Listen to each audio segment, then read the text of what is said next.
პლატონის დამოკიდებულება საერთოდ დემოკრატიული ათენის მიმართ განსაზღვრული იყო დიდი ტრაგედიით, რაც მან გადაიტანა, იმიტომ დემოკრატიულმა ქალაქმა მისი მასწავლებელი მოკლა. ყველაზე კაი ადამიანი მოკლა იმ ქალაქმა, რომელიც ჩემულობდა, რომ ყველაზე კაი ქალაქი ვარო. ვარ მასწავლებელი ბერძნების, ორ პერიკლე ამბობს, რომ პაიდეია არის მთელი ათენი არის პაიდეია. ანუ მასწავლებელია მთელი ელადის და ამას ქვია დემოკრატია და ჩვენ დემოკრატიით ვასწავლით როგორ უნდა იყოს სხვები. ესე სპარტასაც ჯობი ვართ. სპარტა მონარქიული სისტემა და ჩვენ დემოკრატია ვართ და ასე და ასე. ეს თუ კი დიდესთან არის ეს პერიკლეს გადასარევი სიტყვა. მაგრამ აი ამ ქალაქმა მოკლა სოკრატე. აი პლატონს ეს აწუხებს, როგორ შეიძლება ყველაზე კარგმა ქალაქმა ყველაზე დიდი ბოროტება ჩაიდინოს, ყველაზე კარგი ადამიანი მოკლას. და მისი ეს ანტიპათია დემოკრატიის მიმართ აქედანაცაა გამომდინარე. ნახოთ ახლა მათი განსხვავებული ხედვები, განსხვავებული თეორიები, არისტოტელე პლატონის მოწაფე იყო 20 წელი, მაგრამ ბევრი რამე არისტოტელესთანაც მსგავსია პლატონთან და ძალიან ერთნაირი აქვს რაღაც კუთხით პოლიტიკური თეორიები. კერძოდ ის, რომ პოლიტიკა, პოლისი მათთვის ორივესთვის იმისთვის არის, რომ ადამიანი გახდეს უკეთესი ადამიანი, ადამიანი იყოს კარგი ადამიანი. პლატონთან რო ვიტყვი პლატონი პირველ რიგში რა წარმოგიდგებათ, რა მოგივათ თავში, რა თქმა უნდა იდეებია რა, იდეების სამყარო. რა არის იდეების სამყარო? იდეების სამყარო პლატონის არის არამატერიალური სრულყოფილებები, რომელიც მუხტავს მთელს ამ მატერიალურ სამყაროს. მატერიალური სამყარო მონაწილეობს არამატერიალურ სრულყოფილებებში. ყველაფერი ბაძავს მას, ბაძვა არის მონაწილეობა. ანუ ეს იდეები აწესრიგებენ მატერიალურ სამყაროს. როგორც სალონებში ეს პლატონზე ადრე ითქვა, რომ სიტყვაზე დგას მთელი სამყარო, ღვთის სიტყვაზე დგას მთელი სამყარო. სიტყვა არამატერიალურია, ხო? დგას რას ნიშნავს? მთელი სამყაროს სტრუქტურა, მისი მოძრაობები, ვარსკვლავები, ყველაფერი სიტყვაზე დგას. აი ეს რაც რელიგიური ინტუიცია იყო დავითთან, დავითის სალონებში. მსგავსი რამე არის პლატონთან, ოღონდ მეტაფიზიკურად გამოხატული უკვე, რომ რაღაც უხილავი სიმები არის, ამ სიმებზეა ჩამოკიდებული ყველაფერი ხილული. და ეს სრულყოფილებები პლატონის აზრით ჩვენთვის მისაწვდომია. რატომ? იმიტომ რომ ჩვენი სული იქ იყო ოდესღაც პლატონის აზრით. ამიტომ ჩვენი ცოდნა არის, ნებისმიერი ცოდნა არის გახსენება, ანამნეზის პლატონთან, რა. აქ არის ერთი ჩემი მოსწავლე, ჩვენთან მოულოდნელად რომ ყოფილი მოსწავლე რა თქმა. ჩემმა მოულოდნელად ნახე რომ აქ მოვიდა და მახსოვს რას რო ვათხოვე ეს წიგნი, ზუსტად ეს წიგნი არა, მაგრამ ეს წიგნი. ეს ფიზიკურად ეს წიგნი არა და ეს რა მითხრა ამ პიროვნებამ რომ ისეთი განცდა მაქვს რომ კითხულობ ამას ეს ხო ისედაც ვიცოდიო. მაგრამ თითქოს გამახსენდაო, აი ეს მართლაც აქვს პლატონს ეს მომენტი, რომ თითქოს იცოდი მართლა. ის გითხრათ ხო, ეს ხო ცხადი იყო. უფრო მომიწესრიგა ეს. აი პლატონი ამბობს ხო, ყველა ცოდნა გახსენება, ჩვენ რაღაცა იმ სამყაროში ვიყავით. ანუ არამატერიალურ სამყაროში. და პლატონის აზრით, ამიტომ ფილოსოფოსი არის ვინც გაიხსენებს თავისი სულის მისწრაფება პირველ რიგში, მისი მისწრაფება არის იმ სრულყოფილებების მიმართ. რომ იდეალური არის ჩვენი სახლი, ასე ვთქვათ, მარადიული სახლი და ამიტომ კულტივირებს აი ამ იდეალისკენ მისწრაფებებს. და ამბობს რომ ნამდვილი ფილოსოფოსი არის ვისაც ტრფიალებით უყვარს ჭეშმარიტება. ის კი არა ინფორმაცია იცის რაღაცა ჭეშმარიტების შესახებ, არამედ ტრფიალებით უყვარს ჭეშმარიტება. თავის თავში გაითავისუფლებს ამ ეროს სრულყოფილებების მიმართ. შენ თუ მხოლოდ წიგნებს კითხულობ დაუშვათ, რაღაცა ინფორმაცია იცი, შეიძლება დისერტაციები დაწერო, წიგნებიც დაწერო, მაგრამ თუ ეს ეროსი არა გაქვს ამ ტრფიალება ამ სამყაროს საწყისის მიმართ, რაცა იდეალური სამყარო და მისი იდეალური სამყაროს საწყისი თავისთავად არის იდეალური სიკეთე, აბსოლუტური სიკეთე. აი იქეთკენ თუ არა ხარ მიდრეკილი, იქეთ თუ არა გათავისუფლებული შენ თავში აი ეს მისწრაფება, მაშინ შენ არ ხარ ფილოსოფოსი. თუ თიყუში ხარ უბრალოდ ფილოსოფიური იდეების. ანუ პლატონთან არის ეს განცდა რომ შენ უნდა მონაწილეობდე პრაქტიკულად ამ ფილოსოფიაში და რაღაც ასკეზასთანაა დაკავშირებული, რომ მიჯაჭვულობა არა იდეალურისკენ მიჯაჭვულობა უნდა შეცვალო, რაღაც ამოიგლიჯო შენი თავი ამ სხვა მიჯაჭვულობებიდან და გადახვიდე ამ იდეალურისკენ. ხანგრძლივი პროცესი არის, მტკივნეული პროცესი, გამოქვაბულიდან გამოსulis პროცესი. ამიტომ პლატონისთვის ესე ვერავინ ვერ გააკეთებს ამას ასე NMS როგორც ინგლისელები თქვენ, ხო? ერთიანად. ეს რჩევლებმა უნდა გააკეთონ. რჩევლების ხვედრია, რომ იყვნენ სახელმწიფოს ლიდერები. ისინი ხედავენ რა არის იდეალური სამყარო და ისინი აწესებენ სწორ კანონებს. ყველა პლატონის დიალოგი, რაც არ უნდა მეტაფიზიკური იყოს, თითქოს მიღმიერი, ძალიან პოლიტიკურად არის ორიენტირებული. აი რომ ნახოთ ნადიმი მაგალითად, ძალიან მისტიკური დიალოგია სიყვარულზე. ხო, რომელიც საფეხურებრივად ადის ფიზიკური სხეულიდან მერე ზოგადად ფიზიკური სილამაზისკენ, მერე ფიზიკური სილამაზისკენ სულიერი სილამაზისკენ, კონკრეტულ ადამიანის სულში, მერე ზოგადად სულიერი სილამაზის პრინციპებისკენ, რაც არის იდეალური სილამაზეები და საბოლოოდ რა არის? ყველაზე დიდი შობა, რაც შეიძლება ადამიანს შვას თავის თავიდან არის კეთილი და სწორი კანონები თავის ქალაქისთვის. ანუ სიმპოზიუმიც კი ყველაზე მისტიკური დიალოგი ძალიან პოლიტიკურად ორიენტირებულია. შენ შვილს თუ გააჩენ, კი ბატონო, შვილი ძალიან კაი, ამით მონაწილეობ მარადისობაში, მაგრამ კანონით შენ ფაქტურად მთელ თაობებს უზრუნველყოფ თაობების კარგ ცხოვრებას, ღირსეულ ცხოვრებას. ამით უფრო ღვთიურია შენ კეთილი კანონების შექმნა იმ ჭრეტით მარადიულ იდეების. ანუ პლატონთან სახელმწიფო იდეალური სახელმწიფოზე ხდება ფიქრი. იდეალური სახელმწიფო იდეალური ფორმებით. იდეალური ფორმებს უნდა მიაღწიო ყველაფერში, მათ შორის სახელმწიფოს იდეალური ფორმა რა არის? და პლატონი მიდის აქამდე, რომ უნდა იყოს ფილოსოფოსი მეფე, ან ფილოსოფოსი არისტოკრატია, ვინც იქნება თვითონ იდეალური სულის მატარებელი. სახელმწიფო უნდა უზრუნველყოფდეს იდეალურ სულის ჩამოყალიბებას, კარგი ჯანსაღი სულის ჩამოყალიბებას და მათი ლიდერები უნდა იყვნენ ფაქტობრივად წმინდანები, იდეალური ადამიანები. როგორია იდეალური ადამიანი? მას თავისის არაფერი არ უნდა, ალტრუისტი არის. მას უნდა რომ ქვეყანა იყოს კარგად. პლატონი ამბობს, რომ შეუძლებელია ეს მიწაზე ნახვა, ამიტომ მოდი მიწს მიმართოთ. აი თითქოს ხე ამოვიდა და ხიდან ხე მოისხა ჯარისკაცები მაგალითად, მცველები ქალაქის. და მე მოწყდნენ როგორც ვაშლები ამ სხლები ამ ხეს და ამ ადამიანებს ამ ეგრევე შეერაღებულები რა თქმა უნდა და ამ შეერაღებულ ჯარისკაცებს ბუნებრივად უყვართ თავისი მიწა. იმიტომ რომ მისი შვილები არიან. და თავისთვის არაფერი არ უნდა, არც კერძოსაკუთრება, არაფერი, არც პირადი ოჯახი, პირადი ინტერესი საერთოდ არ აქვს. ოღონდაც დაიცვან ეს თავიანთი მიწა. ოღონდაც ემსახურონ სხვას. აი პლატონი რაღაც არა ნამდვილს ამბობს თითქოს, მაგრამ პლატონის ეს არანამდვილი არის უკიდურესად ნამდვილი. ანუ პლატონის ვისაც უხილავია, კონტრინტუიტიურია, თუ შენ გონება მიგითითებს რომ ყველაზე კარგი ეს არის, მაშინ მითუარესი ამ შენი მიწიერი ინტუიციებისთვის. შენ უნდა თქვა რომ ისაა მართალი და არა ეს. ანუ პლატონთან აი პარმენიდული მიდგომა აქვს ძალიან პლატონს. პარმენიდე ამბობს, შენ გონება გეუბნება რაღაც პარადოქსს. ფიზიკური ხედვები, ჩვეულებრივი აზროვნება გეუბნება სხვა რაღაცას, ჩვეულებრივი ინტუიციები სხვას გეუბნებიან. მითუარესი ამ ჩვეულებრივი ინტუიციებისთვის, დაუჯერე პარადოქსს. აი პლატონი არის პარმენიდეს ტრადიციაში, თუმცა იდეალური უფრო სწორია, უფრო მკვიდრია, მყარია და მართალი ვიდრე ის რაც ჩვენ ინტუიციები გვაქვს, ის რაც რეალიზებადია შეიძლება. იდეალური არარეალიზებადი ჩანს, კი ბატონო, მაგრამ ის უფრო ნამდვილი არის. და პლატონი არ არის ილუზია არ აქვს პლატონს, რომ ეგრევე დაამყარებს იდეალურ ქალაქს მიწაზე, როგორც ლენინს ჰქონდა მაგალითად, რომ აი ჩვენ იდეალურ ქალაქს ძალით იდეალურ სახელმწიფოს ძალით დაამყარებთ ბოლშევიკების დიქტატურას და შემდეგ არ აქვს ეს ილუზია პლატონს, მაგრამ ის ამბობს, რომ ნამდვილი მაინც იქ არის და ჩვენი სარკე, რასაც უნდა უყუროთ, არის მიღმიერი. ამიტომ მიღმიერში ისიც კი ჩანს, რომ გეტყვითო ერთ უცნაურ რაღაცასო. ჩემი აზრითო, ქალებიც კი უნდა იყვნენ პოლიტიკაშიო. ქალებიც კი შეიძლება გახდნენ ფილოსოფოსი მეფეებიო და მცველებიო. ეხლა კი ბატონო, სულელად ჩამთვლო გიჟათო, მაგრამ რა ვქნო ამ სიგიჟეს მეუნევა ჩემი აზროვნებაა. და მე უნდა დაუჯერო აზროვნებას და არა იმას, რაც თქვენი ინტუიციები და ჩემი ინტუიციაც მეუნევა, თქოს შეუძლებელი ესა. არა და ერთი და იგივე ბუნება აქვს კაცს და ქალს. მე ამას ხედავ ჩემი აზროვნებით, ამიტომ ქალიც შეიძლება საბოლოოდ იყოსო პოლიტიკოსი. ამას ამბობს იმ ეპოქაში, როცა ქალს საერთოდ არ აქვს არანაირი უფლება პოლიტიკაში. არანაირი სიტყვით გამოსვლის უფლება არ აქვს. მოქალაქეობის უფლება არ აქვს. აი ესეთი პარადოქსული აზროვნება პლატონის გარკვეული რევოლუციური მუხტის შემცველია. რომ შეიძლება თქვა რომ რახან იდეალური მეუნება ამას, მე მაქვს ესე იგი მეტაფიზიკური გამართლება, რომ ეს რევოლუციური ცვლილება შევიტანო საზოგადოებაში. ანუ ძალიან რევოლუციური პოტენციალი აქვს პლატონის მოძღვრებას, რახან ეგეთი პარმენიდული და პარადოქსებზე აგებული ფილოსოფია, ისე როგორც პარმენიდეს ფილოსოფია.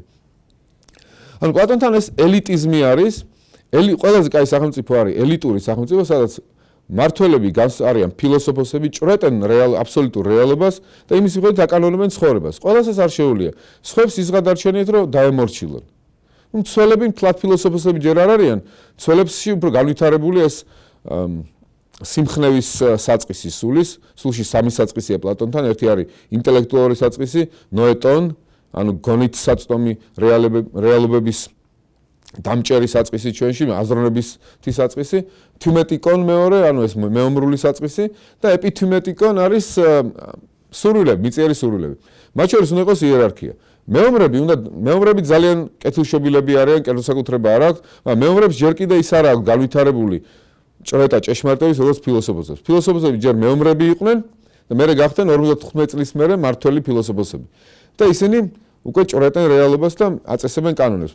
ეს მეომრები ამ კანონებს იცავენ და ქალაქსაც იცავენ უცხო ქალაქების თავდასხმისგან აშენდა. დანარჩენებს აქვთ კი ბატონო, კერძსაკუთრების უფლებაც, ხელოსნები, ვაჭრები და ასე. მაგრამ ისინი ემორჩილებიან ამ კანონებს. მათ არ შეუძლიათ ჩაწვდენ კანონებს, მაგრამ ის მაინც შეუძლიათ, რომ განივითარონ თავის თავში მორჩილების, კეთილი მორჩილების ჩვეულება. ასეთი ქალაქი იქნება ჯანსაღი ქალაქი. მაგრამ პლატონიამოს ეს ჯანსაღი ქალაქი იდეალშია, კი ბატონო, მაგრამ დაირღვევა ეს ქალაქი. მოყავს ლოგიკა რღვევის, ამ იდეალური ქალაქის. არისტოკრატია ყველაზე კარგი წყობა არის პლატონთან. ხო, ეს არისტოკრატია ყველაზე კარგების მმართველობა. მაგრამ ეს არ არის მემკვიდრეობითი არისტოკრატია. ესა უფრო მერიტოკრატია. ბავშვებს გამოცდიან და თუ აჩვენებს ბავშვი, რომ ეს შეიძლება პოტენციაში კაი ფილოსოფოსი დადგეს, იმას ზრდიან ფილოსოფოსად. ყველას არ ზრდიან ფილოსოფოსად. ანუ განათლების სისტემა პლატონთან არის ელიტური. ვიღაცას ზრდიან მართლად, ვიღაცას არა. ვიღაცას აძლევენ განათლებას, ვიღაცას არ აძლევენ განათლებას. ანუ ესა მერიტოკრატიული არისტოკრატია. თუ არისტოკრატი მმართველის შვილმა არ გამოავლინა ეს თვისებები ბავშვობაში, მას გაუშვებენ ხელოსნად ან მეომრად დაუშვა და არა ფილოსოფოსად. შეიძლება დეგრადირდეს ეს მოდელი, იმიტომ რომ რაღაცა არასწორი ქორწინებები მოხდეს, პლატონი ამბობს, რაც შეცდომები დაუშვათ, თვითონ ფილოსოფოსებმა დაუშვან შეცდომები და ამის შედეგად რაღაცები დაირღვას და ხელისუფლების სათავეში მოვიდეს არა ფილოსოფოსი, არამედ მეომარი. და მაშინ მივიღებთ არა არისტოკრატიას, არამედ ტიმოკრატიას, ტიმარხიას ანდა. ტიმე არის პატივი, ვისაც პატივი აქვს, მეომრული პატივი, ყველაზე მაღლა დაყენებული, უფრო მაღლა ვიდრე აზროვნებითი საწყისი. ეს ტიმარხიაც დეგრადირდება მერე ოლიგარქიაში. საინტერესოა, რომ თუ მეომარს გამეფებული თავის თავში არ აქვს ფილოსოფია, ანუ მთავარი მასში ფილოსოფია არ არის და ჭეშმარიტების წვდომა არ არის, ის მერე დეგრადირდება როგორც მეომარიც კი და დაკარგავს სიმხნევის სულსაც კი. ანუ ფილოსოფია არის ყველაზე კაი შემაჩერებელი იმ არამიწიერის როგორ თქვა, არაკეთილშობილი ასე ვთქვა და მიწიერი პირიქით ცოდული სტიქიების. ფილოსოფია თუ გამეფებული, ცოდული სტიქიები არ დაგიმორჩილებენ. მაგრამ ფილოსოფია თუ აღარაა შენში გამეფებული, მარტო პატიმოყვარეობა, მეომრული პატიმოყვარეობა გამეფებული შენ თავში, მაშინ შენ გძლევენ რაღაც მიწიერი იმპულსები და შეიყვარებ მიწიერ ფასეულობებს და ამის შედეგად დაკარგავს სიმხნევის სულსაც. შენ უკვე შეიძენ სიმდიდრეს, მოგეწონება სიმდიდრე, იმიტომ რომ ფილოსოფია აღარ გაჩერებს სიმდიდრის შეძენისაგან და უკვე უფრთხილდები სიმდიდრეს. და რახან უფრთხილდები სიმდიდრეს და მისგან გამოწვეულ ფუფუნებით ცხოვრებას, უკვე აღარ ახარ ისეთი ვაშკაციც. რაღაც ლოგიკა მიდის იქამდე, რომ ფილოსოფოსი ვინც არ არის, ის თავის სიმხნევის სულსაც დაკარგავს თანდათანობით. ანუ ეს პლატონთან ლოგიკა ავითარებს ლოგიკას, არ ამბობს ეს მოხდა ასე ისტორიაში. ის ამბობს ესე მოხდება. ან მე ვხედავ სქემას. შენში თუ არ არის ჭეშმარიტების სიყვარული, ეს დაგაცურებს. და მეომრულ სიმხნევასაც დაკარგვინებს. დაკარგვა მეომრულ სიმხნევას, მერე მოდის კიდევ უფრო დეგრადირებული სახელმწიფო, რომელსაც ქვია ოლიგარქია. სადაც დიდრების ძალაუფლებაა. უკვე ვისაც მეტი ქონება აქვს, ის მოდის ხელისუფლების სათავეში და ეს კიდევ უარესი სახელმწიფო არის. უფრო დაბალი საწყისი გამეფთა, ვიდრე თუნდაც ეს მეომრული სული. და ასეთი ადამიანები, კი ბატონო, ზნეობასაც კი იცავენ, პლატონი ამბობს. მაგრამ ზნეობას იცავენ, იმიტომ რომ სიმდიდრე არ დაკარგონ. თავდაჭერილები არიან, იმიტომ რომ არ გაფლაგონ ფული და სიმდიდრეს უფრთხილდებიან და არა თავისთავად ზნეობას არ უფრთხილდებიან უკვე. ზნეობას თავისთავად უნდა გაუფრთხილდეთ, თვითმკმარი უნდა იყოს. ესაა მთელი ამ დიალოგის არსი, ამ დიალოგის ძიების საგანი, რომ დავამტკიცებთ თუ არა ჩვენ, რომ ზნეობა თავისთავად მოსაპოვებელია, თავისთავად საჭიროა, თვითმკმარია და სხვა არაფრის არ ჭირდება. მთელი ეს სახელმწიფო ამას ეძღვნება. მაგრამ ოლიგარქია ასე არა, ოლიგარქია ზნეობრივია, იმიტომ რომ honesty is the best policy, როგორც იტყვია, ხო? მე არ ვიტყუები დაუშვათ ჩემ საქონელს ზუსტად ისე ვყიდი, რაც აწერია ის არის ზუსტად, იმიტომ რომ ვიცი რომ თუ რას მოვიტყუები, დამიჭერენ და მე პოპულარული აღარ იქნება ჩემი საქონელი და სხვა სიყიდიან. ანუ ჩემი პატიოსნების საფუძველი არის მაინც ფული და არა ის რომ პატიოსანი თავისთავად უნდა იყოს. არა ასე ვთქვათ, აბსოლუტური მორალი ან პლატონის მორალი ან კანტიანური მორალი, არამედ ოლიგარქიული მორალი, ასე ვთქვათ, რომელიც აგებულია ფულზე. სოლომონ ისაკის მეჯღანოაშვილი. სოლომონ მეჯღანოაშვილი არის ასკეტი, ზედმეტს არაფერს არ აკეთებს, მაგრამ ყველა მთელი მისი ცხოვრება არის მართული ფულის სიყვარულით. აი ესეთი ოლიგარქიული ადამიანი. ოლიგარქია კიდე არა უშავს და მე მოდის უფრო დიდი დეგრადაცია, რაც არის დემოკრატია.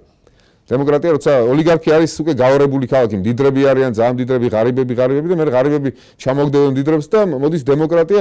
დემოკრატია კიდევ უფრო უმართავი სისტემა არის. სადაც არანაირი კანონი აღარ არის. და ძალიან მობიერი სისტემაა. ყველა რასაც უნდა, ვისაც უნდა, რასაც უნდა იმას აკეთებს. საინტერესოა მეორე წიგნში პლატონი როგორ ამუნათებს, ასე ვთქვათ და რაღაც აკრიტიკებს დემოკრატიას.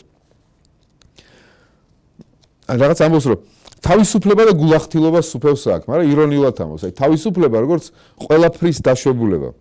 ერთი შეხედვით თითქოს ყველაზე უმჯობესი სახელმწიფოური წყობილება უნდა იყოს. როგორც ჭრელი ფერებით მოჩითული ქსოვილი. ისე ნაირნაირი ხასიათებით შემკული სახელმწიფო შეიძლება ყველაზე მშვენიერი გეგონოთ. ქალებისა და ბავშვების არ იყოს ჭრელ წულებს რომ შეხარიან.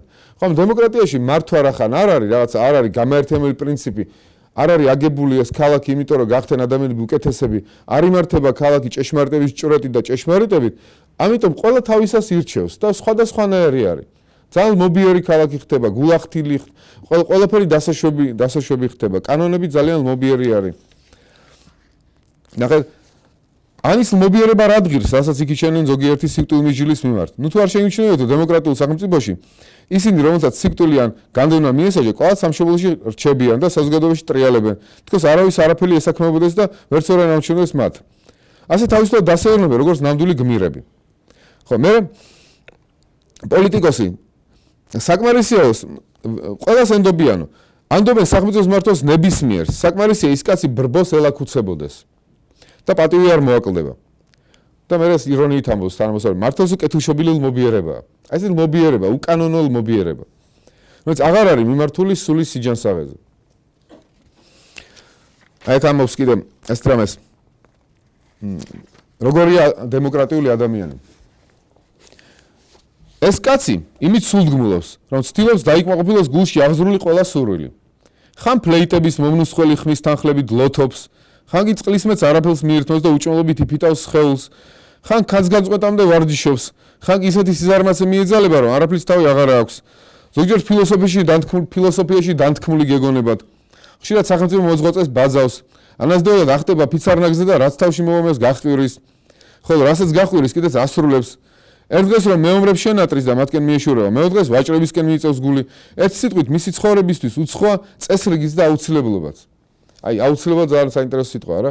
აუცილებლობა და ჭეშმარიტება. ჭეშმარიტება და აუცილებლობა ერთად არის. მე გვიან თქვა შემდეგ ისტორიის ფილოსოფიის ისტორიის გვიანდელ ეტაპზე თქვა ეს ინტუიცია ჰეგელმა რომ თავისუფლება არისო შეცნობილი აუცილებლობაა. ჭეშმარიტება აუცილებლობაა. პლატონის ამბობს რომ ჭეშმარიტება გაგათრევს შენ ძალით იმ გამოქვაბულიდან. მაგრამ ეს აუცილებლობა არის თავისუფლებისკენ გამყვანი შენი. აქ კიდე აუცილებლად ჭეშმარიტება აღარ არის უკვე. ყველაფერი იმართება იმპულსებით. სისტემა აღარ აქვს ცხოვრებას. აი ზუსტად ამ ასეთმა დემოკრატიულმა ქალაქმა მოკლა სოკრატე პლატონის აზრით. ამიტომ დემოკრატია მისთვის ცუდი წყობა არის. დემოკრატია არ ბადებს კეთილშობილ სულებს და ქალაქი იმისთვის არის რომ კეთილშობილი სულები დაიბადოს. დემოკრატიის მოყვება მერე ტირანია, იმიტომ რომ ასეთი დათრობა, ასეთი თავისუფლებით, რომ ცხოველებიც კი თავხედები ხდებიან. ნახეთ, როგორ შვილმა არის ის შობელი ვინ არის, იერარქიები ირღვევა ყველანაირი. მასწავლებლად, ნახეთ, ამას ზედართვის ბევრი სხვა წვრილმანიც. ამნაირ ვითარებაში მასწავლებლებს მოსწავლეების ეშინია და ამიტომაც ეპირფერება მათ. მოსწავლეები კი არაფრად აგდებენ მასწავლებლებს ამღრძელებს. ახალგაზრდები უფროსებს ბაძავენ და სიტყვით დასაგმით ეჯიბრებიან მათ. უფროსები კი თავიანთ მხრივ ცდილობენ მიესალგონ ახალგაზრდებს და ერთად ოხუნჯობენ და ლაზღანდარობენ, რათა აუტანელ დესპოტებად არ ჩანდნენ ხალხის თვალში. როგორც კი იტყვი რაღაცას ჭეშმარიტების სახელით, ეგრევე ტირანი ხარ დემოკრატიაში. ჩვენ დროში შეეფერება ცოტა პოსტმოდერნულ სამყაროს, როცა იტყვი რაღაცას ჭეშმარიტების სახელით, ეგრევე ტირანი ხარ. გაჩერდი ჭეშმარიტება საერთოდ ნუ გააკარებ სოციალურ დისკურსს სიტყვა ჭეშმარიტებას. ეს უკვე რაღაც საფრთხეს შეიცავს თავის თავში. ჭეშმარიტება რაღაცა არის იმპერატიული. არსებობია ჭეშმარიტება არ იყოს იმპერატიული. ჯობია თქვა მრავალი ჭეშმარიტება. Celebration of differences, ასე ვთქვათ. ვიდღესასწავლოთ ერთმანეთის სხვადასხვა ჭეშმარიტებები, ეს კი. შენ თუ იტყვი, იცი რა, მე ვერ ვიდღესასწავლებ სხვის ჭეშმარიტებას, იმიტომ რომ მას არ ახლავს ის აუცილებლობა და ნებისმიერ ნამდვილ ჭეშმარიტებას აუცილებლობა ახლავს, რაც იმპერატიულია ჩემსა და შენთვისაც. აი ეს უკვე სახიფათოა. როგორც დემოკრატიულ ქალაქში, ისე შეიძლება პოსტმოდერნულ სიტუაციაში. ეს არის პლატონის იდეა, რომ ტირანიით სრულდება ასეთი აღვირახსნილი თავისუფლება. ბოლო-ბოლო მოდის ტირანი, ტირანი ყველაზე უბედური ადამიანი და ესეთი დემოკრატიაც უბედური ადამიანების სისტემაა, იმიტომ რომ ბედნიერება არის ზნეობიდან. ბედნიერება ჯანსაღისულიდან. ჯანსაღისული არის ჭეშმარიტებით მოწესრიგებული სული. და ნებისმიერი ეს გულახდილობა, ასე ვთქვათ, პლატონიას ირონიით ამბობს, გულახდილობა, ანუ ლმობიერება, ასეთი ლმობიერება და გულახდილობა, ყველაფრის მიდევნა და უსისტემობა, საბოლოო ჯამში ადამიანს აუბედურებს. არ არის ეს ადამიანი ბედნიერი. მაშინ რაღაცა არ ითოკება ის იმპულსები, რომლის მოთოკვაც აუცილებელია და ჩვენში არ თავისუფლდება ეროსი ჭეშმარიტების მიმართ და იდეალურის მიმართ, რაც ჩვენ გვაქცევს ნამდვილ ადამიანებად და ჯანსაღ ადამიანებად. პლატონთან ეს იდეალური სახელმწიფო კალიპოლის არის ზეცაში. მე-9 წიგნში სამოს რომ ეს არსად არ არის დედამიწაზე, არ შეიძლება იყოს დედამიწაზე. როგორც არ შეიძლება დედამიწაზე იყოს იდეალური ლექტორი, მაგალითად, იდეალური მოსწავლე, ნუ არ შეიძლება დედამიწაზე იყოს, რომ არ შეიძლება რომელიმე მოსწავლემ არ ჩაგდოს რაღაც დავალება ერთხელ მაინც ცხოვრებაში, ან ისეთი ხარისხით რო არ გააკეთოს ის დავალება, სულ ერთი ხარისხით გააკეთოს ეს დავალებები, ან ლექტორმა არც ერთხელ დაიგვიანოს ლექციაზე, ან შეუძლებელია და ყველაფერი ერთ დონეზე ჩაატაროს, მაგრამ იდეაში ეს არსებობს. ამიტომ ჩვენ ყოველთვის მოსწავლესაც, ლექტორსაც, პოლიტიკოსაც აქვს სწორების რაღაცა მოდელი. ყოველთვის შეუძლია შეადაროს თავისი თავი. ანუ ის რეალური არის ამდენად. ძალიან ძლიერი ძალით მოქმედებს ჩვენზე. სინდისის კენჯნის სახით შეიძლება მოქმედებს ჩვენზე. სინეიდისის ესა სინეიდისის თანაიდეა. ჩვენ ვატარებთ იდეალურის თანაიდეას, სინეიდისის. სინდისი ქართული ხო? თანაიდეას ვატარებთ, რომელიც იდეალურია, რაც ღვთიურ შუქს ჩვენში. და როცა არ ვესადაგებით ამ ღვთიურ შუქს, ეს ამას ქვია კენჯნა. ვერ ვართ კომფორტში. და ძალიან კაი ეს კარგი რამეა სინდისის კენჯნა. სინდისის კენჯნა აჩვენებს, რომ ჩვენში რაღაც ღვთიური არის. უნდა გვიხაროდეს, რომ სინდისი კენჯნის. მოდი გადავიდეთ არისტოტელეზე. არისტოტელეს 20 წელი იყო პლატონთან, ადრეული არისტოტელე ძალიან პლატონისტი არის, მაგრამ შემდეგ არისტოტელე ავითარებს თავის იდეებს და რადიკალურად უპირისპირდება პლატონს. თავის სკოლას ხსნის ლიკეუმს და მისი აზრით პლატონი შეცდა ძალიან ფუნდამენტურ რაღაცებში. და პლატონის ფილოსოფია ამიტომ სახიფათო არის. არისტოტელე ავითარებს ეგეთ იდეებს, რომ იდეალური, როგორც პლატონს წარმოუდგენია, არ არსებობს. ყველა იდეა არისტოტელეს აზრით არის განხორციელებული. არ არსებობს პლატონის არამატერიალური იდეები. იდეები ყოველთვის არის რაღაცა კონკრეტულში. პლატონი იტყვის მყოფი, ნამდვილი მყოფი. პლატონი ამბობს იდეალური რაღაც, იდეალური იდეა. აი ესაა ნამდვილი მყოფი და ყველაფერი დანარჩენი მას ბაძავს, მაშინ მონაწილეობს. არისტოტელეს იტყვის მყოფი, ნამდვილი მყოფი. ის ამბობს აი კონკრეტულად ეს ჭიქა, ეს ფორთოხლის წვენი, კონკრეტულად ესაა მყოფი. ის იდეალური ფორთოხალი რაც არ არსებობს. ჩვენ შეიძლება გამოვიყვანოთ რაც ფორთოხლის დეფინიცია, ფორმულა, კი ბატონო, როცა ბევრ ფორთოხალს დავაკვირდებით ემპირიულად და ვიტყვით, აი რაღაც აერთიანებს მათ, რაც საერთო ნიშანი აქვს მათ. ესაა იდეა, კი ბატონო. მაგრამ არსი არის ის ნამდვილი ფორთოხალი. ფორთოხალს გადავიდეთ რატოღაც. არსი არის ნამდვილი კონკრეტული ფორთოხალი. მაგრამ ჩვენ შეგვიძლია მეორე არსად ასე წარმოვიდგინოთ, რა ქმნის ფორთოხალს ფორთოხალად და ის დავახასიათოთ როგორც ფორმულა ფორთოხალის. მაგრამ ეს ფორმულა მეორადია. ის არ არსებობს კონკრეტული ფორთოხლების გარეშე. ამიტომ არისტოტელე ავითარებს მორფოლოგიას, ასე ვთქვათ, მორფეს ფილოსოფიას. მორფე არის ფორმა. ოღონდ პლატონის ფორმებისგან და იდეებისგან განსხვავებით, მორფე არის იმანენტური ფორმა, ყველა კონკრეტულ საგანში არსებული ფორმა. ჭიქის ფორმა აი ამ ჭიქაში, ცხენის ფორმა იმ კონკრეტულ ცხენში, არსენას ლურჯა იქნება თუ, რა ვიცი, ალექსანდრე მაკედონელის თვითონ არისტოტელეს მოწაფის ბუცეფალში მაგალითად. ანუ კონკრეტულ ცხენში არსებული, კონკრეტულ ჭიქაში არსებული იდეა არის. დამოკიდებლად იდეები არ არსებობს. ამიტომ არისტოტელესთან ესეთი მეტაფიზიკა აქვს. იმანენტური ფორმების მეტაფიზიკა. და მასთან ეთიკაც ასეთი არის. პლატონთან მაგალითად ეთიკა აგებულია მის პლატონის მეტაფიზიკაზე, შენდა ჭრეტ და იდეალურ ფორმებს და იმის მიხედვით მოაწყო იდეალური ურთიერთობები სხვა ადამიანებთან. ანუ ეთიკა არის ცოდნაზე აგებული. პლატონის აზრით, შენ თუ ნამდვილად იცი რაღაცა, შენ იმ ცოდნასთან ერთად გიყვარს ის რაღაცა. ამიტომ ცოდნა არის ღირსება და სათნოება. შენ თუ იდეალურ მეგობრობას ხედავ, შენ გიყვარს იდეალური მეგობრობა და ამიტომ იდეალურად ექცევი შენ მეგობრებსაც. ცდილობ ყოველ შემთხვევაში, ხო? ანუ ცოდნა არის ღირსება პლატონთან და ცოდნა არის იდეალური ფორმების ცოდნა. არისტოტელე ამას იცი რა, უკაცრავად, ეგეთი იდეალური მეგობრობა არ არსებობს. ყველა მე ვხედავ კონკრეტულ მეგობრობებს. იდეალური მეგობრობა არ არის სადაც ჰაერში, არ არსებობს ეგეთი რაღაცა. და ცოდნაც, ამიტომ ვერ ავაწყობ მე ჩემ ეთიკას არც იდეალებზე. მე ეთიკა უნდა ავაწყო არა თეორიულ აზროვნებაზე, რომელიც ჭრეთს აბსოლუტურ ჭეშმარიტებას, ესაც მიღმიერი რაღაც იდეა ეთიკაზე, არა მე ეთიკა უნდა ავაწყო უფრო დაბალი რანგის აზროვნებაზე, უფრო პრაქტიკულ გონებაზე. ეთიკა უნდა ავაწყო იმაზე, რაც პრაქტიცირებადია. არა მარტო ფილოსოფოსების, არამედ ყველასთვის, ყველა ადამიანისთვის. ეს რაღაცა საღი აზრი რა არის კეთილი ქმედება ამა თუ იმ სიტუაციაში. პრაქტიკული გონება. ამას არისტოტელე უწოდებს არა სოფია სიბრძნე ფილოსოფიური, არამედ ფრონესის კეთილგონიერება. მე უნდა ვიპოვო ეთიკური ქცევები, რაც კეთილგონიერებით. და კეთილგონიერებით მე ვიცი რა არის ვაჟკაცობა, რა არის ხელგაშლილობა, ეს სათნოებებია. სათნოებები მე უნდა დავადგინო აი ამ უფრო დაბალი რანგის გონებით, ასე ვთქვა, დაბალი რანგის პრაქტიკული გონებით. კეთილგონიერებით. და ეს მისაწვდომი არა მარტო ფილოსოფოსებისთვის, ყველასთვის. მეწაღისთვის, რა ვიცი, ნებისმიერ პოეტისთვის, მეწაღისთვის, ეზოს დამგველისთვის, ყველასთვის მისაწვდომი არის. პრაქტიკული გონება. პრაქტიკული განცდა რა არის სწორი, რა არის არასწორი და დაჭერა, რომელია ღირსეულია ზნეობრივი საქციელი. ამიტომ არისტოტელე ავითარებს კეთილი ოქროს შუალედის კეთილ ქცევებს.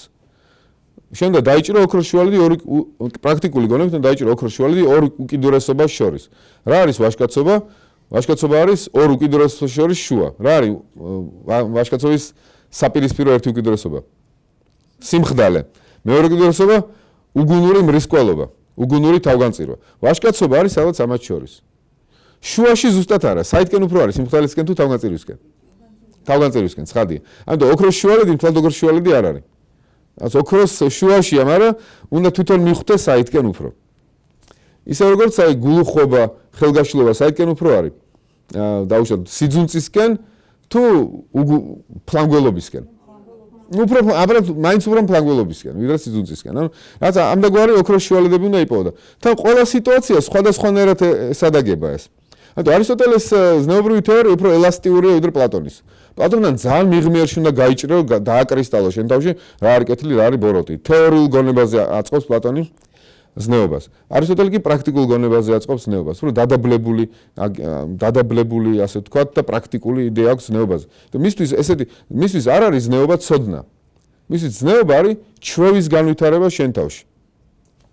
არისტოტელე აღარ ყოფს ადამიანის სულს სამ ნაწილად, როგორც პლატონი, ხო? გონიერი ეს სიმხნევის და ეს მიწიერი სურვილების ნაწილები. არისტოტელე ორ ნაწილად ყოფს, რაციონალური და ვნებითი. და აი ჩვენ რაციოთი ჩვენ ვხედავთ რა არის სწორი, მაგრამ ჩვენ და ვიმოქმედოთ ამ რაციოთი, ვნებითი საწყისი განვავითაროთ ჩვენი სულის, ვნებითი საწყის მოვერიოთ და ვნებით საწყისში ჩვენი სულის განვითაროთ ჩვევები, კეთილი ჩვევები. შენ თუ ჩვევა არ განავითარე, შენ ვნებით საწყისში, შენი სულის ვნებით საწყისში, მაშინ შენ არც ახარ ღირსეული ადამიანი ჯერ. ანუ ღირსეული ადამიანი არის ის, ვინც ჩვევას ეთოს, ან ჰექსის ეძახის არისტოტელე, ჰექსისაც მაქვს მე, ხო? ჩვევად, ან ეთოსი, ეთიკა, რაც ჩვეულებს ზნე მაქვს მე. ზნე თუ არ განვითარებ ჩემ თავში, მაშინ მე ჯერ კეთილი ადამიანი არა ვარ. მე თუ ბრუნდები სახში მაგალითად და ვარ სკოლის მოსწავლე და დავბრუნდი სახში და ჩავიდინე არნახული გმირობა. მანამდე არ ჩავედი ეზოში ფეხბურთს სათამაშოდ, სანამ არ გავაკეთე ყველა დავალება.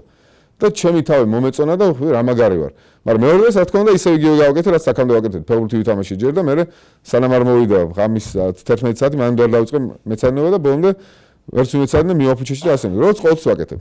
ეს არ არის ის მე ერთი ზნეობრივი საქციელი არ ხდის მე კარგ მოსწავლეს. ანუ მე უნდა განვითარო ჩვენ რომ ყოველთვის ასე ვაკეთებ და პირიქით რაღაც მომენტში უნდა მივიდე იმ მომენტამდე რომ მე რომც მაიძულონ რომ ჩავიდე ფეხბურთი ვითამაშო, სანამ გაკვეთილებს არ გავაკეთებდი, მე ვერ მივიღო სიამოვნებანი ფეხბურთის თამაშისგან.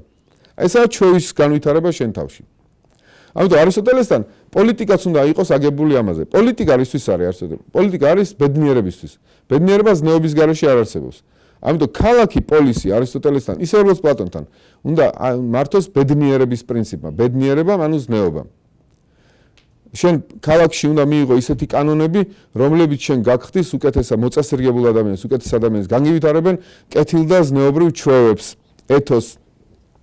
დაგაძლევინებენ შენ ბუნებაში არსებულ ნების სისუსტეს.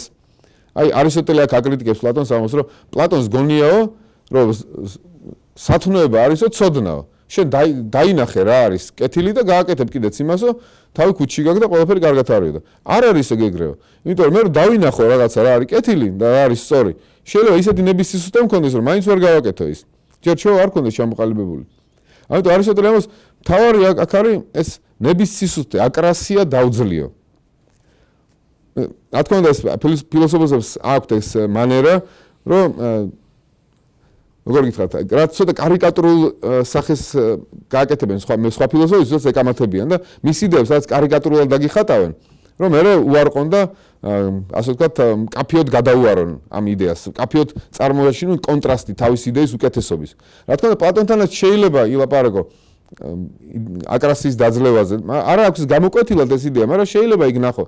ანუ პლატონი შეიძლება შეკამათებოდა არისტოტელეს, მაგრამ არისტოტელე ასე ამბობს ცხადად, რომ პლატონის აზრით, სოკრატეს აზრით სათნოება არის ცოდნა. მე კი ამბობ, ცოდნა არ არის სათნოება. სათნოება არის აკრასიის დაძლევა შენში. აკრასიის დაძლევა კი ხდება, ასე ვთქვათ, შენი თავმიძღვნით, ცხოვრებისეული გადაწყვეტილებით, რომ ყოველთვის დავძლევ ჩემში ამ ნების სისუსტეს. სისტემურ ცხოვრებით ვიცხოვრებ და ქალაქის კანონები მეხმარებიან ამაში, რომ ეს აკრასიის დაძლევა აქცია ჩემი ცხოვრების კრედოთ, ასე ვთქვათ. მოქალაქე შენ არ ახარ, თუ არ გინდა, რომ რაციონალურ საწყის დავმორჩილო ვნებითი საწყისი. შენ თუ არ ახარ მზად ეს გააკეთო, ჯერ მოქალაქე არ ახარ. ჯერ ვერ ჩამოყალიბდი ღირსეულ ადამიანად. ამიტომ არისტოტელე ამას ეგეთ ასე ცუდად რო გვესმის, ცუდად რო ხვდება ყურს ისეთ რაღაცას, რომ ქალები და ბავშვები ვერ სიტყვი რომ რეალურად სრულყოფილი ადამიანები არიანო. იმიტომ რომ მათ არ გაუკეთებიათ ეს არჩევანიო. რატომ? იმიტომ რომ ქალები არ არიან მოქალაქეები, ბავშვები ჯერ არ არიან მოქალაქეები. ამიტომ ისინი არ ცხოვრობენ აი მოწესრიგებული სისტემური ცხოვრებით. მარტო მოქალაქეები აკეთებენ ამ არჩევანს. უცხოელებიც არ აკეთებენ ამ არჩევანს და ვისაც უნდა დარჩეს არამოქალაქე და იდიოტად, იდიოტეს არის არამოქალაქე, ის არ აკეთებს ამ არჩევანს. ანუ ისინიც თლათ ადამიანების სრულყოფილები არ გამოდიან. ისინი წყდებიან აი ადამიანის დანიშნულებას. რაც არის იყო სათნო ადამიანი, სათნოებებით ცხოვრობდა. მოერიო შენ თავში ამ ნების სისუსტეს. ძალიან კაი ეს არისტოტელესთან ეს ხედვა, დაგვირთე არისტოტელესთან, რახან მასთან არ არსებობს იდეალური ფორმები, მასთან არ არსებობს იდეალური ქალაქიც.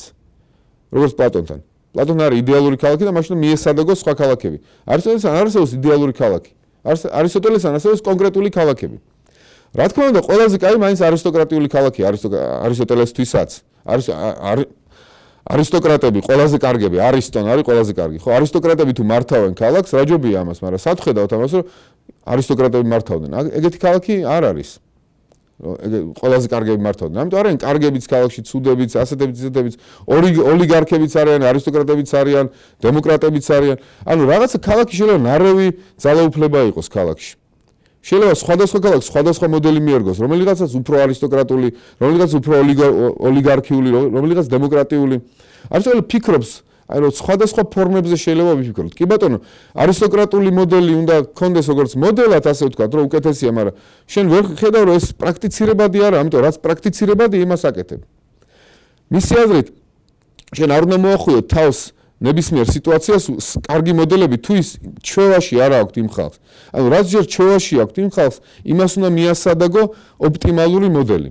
ამიტომ პოლიტიკოსი, ვისაც აქვს ფრონესისი, ეს კეთილგონიერება, ის ფიქრობს ამ სხვადასხვა მოდელებზე. ჩვენ განსხვავდებით ცხოველებისაგან, ხო, ჩვენ ერთად ცხოვრება კი არ გვინდა მარტო. კი ბატონო, ადამიანები ცხოველები არიან, უნდათ ერთად როგორც ცხოველებს ძოონ, ხო? ადამიანები ცხოველები არიან, კი ბატონო. ცხოველები პოლიტიკური ცხოველები არიან. ძოონ პოლიტიკონ. ცხოველები არ არიან პოლიტიკური ცხოველები. ცხოველებსაც უყვართ ერთად ცხოვრება რაღაცა საჭიროებების გამო. ადამიანებიც თავიდან ერთად იკრიბებიან საჭიროებების გამო. ჯერ ერთი ოჯახია, მაგრამ ერთი ოჯახი ვერ უძლებს სტიქიურ კატასტროფებს დაუშვათ, რაღაცა ერთად უნდა დაუპირისპირონ სხვა ოჯახებთან ერთად, ადგენენ სოფელს. მაგრამ სოფელი ჯერ კიდევ არ არის პოლიტიკური ერთობა. პოლიტიკური ერთობა არის რამდენიმე სოფელი რო გაერთიანდება და შექმნიან ქალაქს, მაგრამ ესეც კიდევ არ არის პოლიტიკური ერთობა, თუ ისინი არ არიან მისწრაფებულები კარგი ცხოვრებისაკენ. ის კარგი ცხოვრება კი რა არის? ზნეობრივი ბედნიერი ცხოვრება, კეთილი ცხოვრება, ანუ ზნეობრიობაზე აგებული ცხოვრება. ქალაქი, რომელიც არ არის ზნეობრიობაზე აგებული, ის ქალაქი არ არის. ანუ არისტოტელე იტყოდა, არსებობს კორპორაციები, რაღაცა, ერთობები, მაგრამ ისინი ქალაქები არ არიან. ჩვენ თუ ვაჭრები ვართ მაგალითად და შევქმნით რაღაც კორპორაცია, ვაჭრების კორპორაცია. ჩვენ სულაც არ ვფიქრობთ, რომ ერთმანეთები უკეთესები გავხადოთ. ჩვენ გვიხოთ ზნეობრივი ადამიანები. სულაც არ ჩვენ მოგებაზე ვფიქრობთ მარტო. ან კეთილდღეობაზე ვფიქრობთ მარტო. მაშინ ეს კორპორაცია არ არის პოლიტიკური კორპორაცია. ასე ქალაქი თავისთავად რომ კედლები აქვს და მმართველობა აქვს, ის ჯერ ქალაქი არ არის, თუ ქალაქი არ ზრუნავს კარგ ცხოვრებაზე. ანუ არა მარტო როგორ თქვა, არა მარტო კომფორტულ ცხოვრებაზე თუ მატერიალურად უზრუნველყოფილ ცხოვრებაზე, სასიამოვნო ცხოვრებაზე, არამედ კარგ ცხოვრებაზე ზნეობრივი გაგებით. ანუ ბედნიერ ცხოვრებაზე. ბედნიერება არ არის ზნეობის გარეშე არ არსებობს. ამიტომ ქალაქმა უნდა ჩამოყალიბოს მოქალაქეები. ქალაქი უნდა ზრუნავდეს ადამიანების, კარგ ადამიანებად ჩამოყალიბებაზე. ამაში ძალიან გავს პლატონს. პლატონიც აქა. მაგრამ რაში განსხვავდება არისტოტელე პლატონისაგან? მისი აზრით პლატონი იმიტომ რომ დამუხტული ამ არარსებული იდეალური ფორმებით, არარსებულ სახელმწიფოებზე ლაპარაკობს.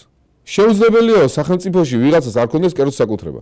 კერძო საკუთრება ფილოსოფოსებსაც უნდა ქონდეთ და მცველებსაც უნდა ქონდეთ. იმიტომ რომ ეს არის ბუნებრივი მოთხოვნილება ადამიანის. ბუნებრივად ადამიანი სიხარულს პოულობს თავის ქონებაში. და რატომ და წაართვა ეს ამ მცველს ამ ფილოსოფოს? კი ბატონო, შენ შეიძლება ხელგაშლილი იყო, მაგრამ ხელგაშლილიც რო იყო, ამისთვის კერძო საკუთრება გჭირდება. პლატონი იმით რომ აუქმებს კერძო საკუთრებას, აუქმებს ჩვენში ხელგაშლილობის სათნოებას. ანუ წარმოიდგინეთ, მე თუ არაფერი არ მაქვს, როგორ ვიქნები ხელგაშლილი? მე უნდა მქონდეს ჩემი საკუთარი, რომ გავცე და ეს არის ღირსება ზუსტად. ანუ მე თუ ჩემი საკუთარი არ მაქვს, ჩემს ვერაფერს ვერ გავცემ. გამოდის რომ მე დეგრადირდები. მე აღარ მაქვს ეს, მე თუ დავუშვებ ჩემი საკუთარი ხელფასი მაქვს და ამ ხელფასიდან რაღაცა თანხას გადავრიცხავ ბავშვთა სახლში დავუშვათ, ხო? ეს მე მოვიკელი ჩემი საკუთარი და ამიტომ ღირსებაა. მაგრამ პლატონი მეუბნება რომ ჩემი საკუთარი არაფერი არ მაქვს, ამიტომ თავი ქუჩი მაქვს, ვერაფერს ვერ გადაურიცხავ. არაფერს არ დავთმობ, იმიტომ ჩემი არც არაფერი არ მაქვს. ამიტომ პლატონის მოდელი მე დეგრადად გამაუარესებს, უფრო ცუდ ადამიანს გამხდის, იმიტომ რომ აქამდე ხელგაშლილი ვიყავი, ჩემი მქონდა, ეხლა ხელგაშლილი ვეღარ ვიქნები. ასე პლატონის მოდელი რომ ოჯახები არ უნდა იყოს და ყველანი აღზარდონ ფილოსოფოსებმა, აუქმებს ადამიანში სიყვარულს და გმირობას და თავგანწირვას, იმიტომ რომ მაშინ ყველაფერი მჟავე ხდება. როგორც მაგალითად თაფლი რო ჩააგდო ერთ კაცს წყალშიო, ის დაკარგავს თავის გემოს, აღარ იქნება უკვე თაფლი. ასე ადამიანს თავისი პირადი მეგობარი თუ არ აყავს, თავისი მამა თუ არ აყავს, დედა თუ არ აყავს, ვერ შეიყვარებს დედობას და მამობას აბსტრაქტულად. ანუ არისტოტელესის აუცილებელი ოჯახები გყავდეს. ფილოსოფოსაც, მცველსაც ოჯახი მნიშვნელოვანია. სამართლიანი თუ არის თუ არა არისტოტელე პლატონის მიმართ, შეიძლება გარკვეული აზრით სამართლიანი, გარკვეულ დონეზე სამართლიანია. მაგრამ პლატონი ისევ ამბობს, რომ პლატონი უფრო შორს მიდის ვიდრე არისტოტელე. პლატონი მიდის აი უკიდურესობამდე მიყავს ფიქრი და ამბობს, საბოლოო ჯამში მართალაც ესე არ არის, რომ დავუშვათ ექსკურსიას დაიყვანე შენიშვილი და კი შენიშვილი უფრო გიყვარს, მაგრამ შეიძლება შენიშვილს უფრო დავუშვათ ერთი ბუტერბროდი თუ დარჩენილი დაუმალოს სხვა ბავშვებს და მარტო შენიშვილს მისცე და ისინი მშვიდობით დატოვა. ანუ გარკვეული აზრით აბსოლუტურ ხედვაში მაინც ერთნაირად მოეპყრო ყველას. არა? თუ არა? არა. ხო და პლატონი ფიქრობს აი აბსოლუტური ხედვებით ფიქრობს. არისტოტელე არ ფიქრობს, არისტოტელე უფრო პრაქტიკულად ფიქრობს და პრაქტიკულად რაშიც უპირისპირდება პლატონს მართალია. თუ ასე მიიღებ პლატონს, მართალია. თუმცა არ ამგონია პლატონს ეთქვა რომ მოდი ახლა გავაუქმოთ ოჯახები. პლატონი ფიქრობს სხვა განზომილებაში. აი იმ განზომილებაში იქ მართალია, იქ რაღაც ერთნაირად უნდა იყოს. ანგელოზური სისტემა უნდა იყოს რაღაც სადღაც. ბატონო? რაღაცა ვერ გავიგე. ალბათ სადღაც არის. მე ქრისტიანობაში არის ანგელოზური სისტემა, წმინდანების სისტემა, ხო? სხვა განზომილება. პლატონი ინტუიტირებს რა გინდა თქვა რომ ესეთი რაღაცა უნდა იყოს. არისტოტელე ამას სად არის ეგეთი რაღაც მე ვერსად ვერ ხედავ მარტო არსებობს არსებული რაღაცები და არსებულში ეს რომ მოიყვანო ბოროტებას მიიღებ. მაგრამ პლატონისთვის ეს არის და ამან უნდა მართოს არსებული. ანუ ეს გჭირდება აუცილებლად. ეხლა მე რახან არისტოტელეს ლაპარაკობ და ისე არისტოტელე პლატონს აკრიტიკებს ვერ ვითმენ რომ პლატონი არ დავიცვა არის. ხოდი შეს ჩემი მიკერძოება არის, მაგრამ ეხლა საინტერესო რახან პლატონი აკრიტიკებს ამის პლატონს, ხო, კერძო საკუთრება უნდა იყოს, ოჯახები უნდა იყოს. და ამავე დროს მისი აზრით, რატო უნდა იყოს მარტო არისტოკრატებისთვის? არისტოტელეს აზრით, ყველამ უნდა მიიღოს სახელმწიფო მართვაში მონაწილეობა. თუ მოქალაქე ხარ შენ, ყველა მოქალაქემ უნდა მიიღოს სახელმწიფო მართვაში მონაწილეობა. არ არის სათნოება ასეთი მიღმიერად მისაწვდომი თეორიული გონებით. ყველამ შეგვიძლია გავიგოთ რა არის სათნოება. მთელი სპექტრი მოქალაქეების შეიძლება მონაწილეობდეს ამას, სხვადასხვა შრეები მოქალაქეების შეიძლება მონაწილეობდეს სათნოებაში, ასე პრაქტიკულად გაგებულ სათნოებებში. ყველა შეუძლია გადაწყვეტა რომ მიიღოს აკრასია დაძლიოს თავისთავად თანდათანობით და ქალაქი ამაში უნდა გეხმარებოდეს. ქალაქის კანონები ამაში უნდა გეხმარებოდეს. ძალიან ძნელია ადამიანმა მარტო დაამარცხოს თავისთავად ეს ცუდი იმპულსები.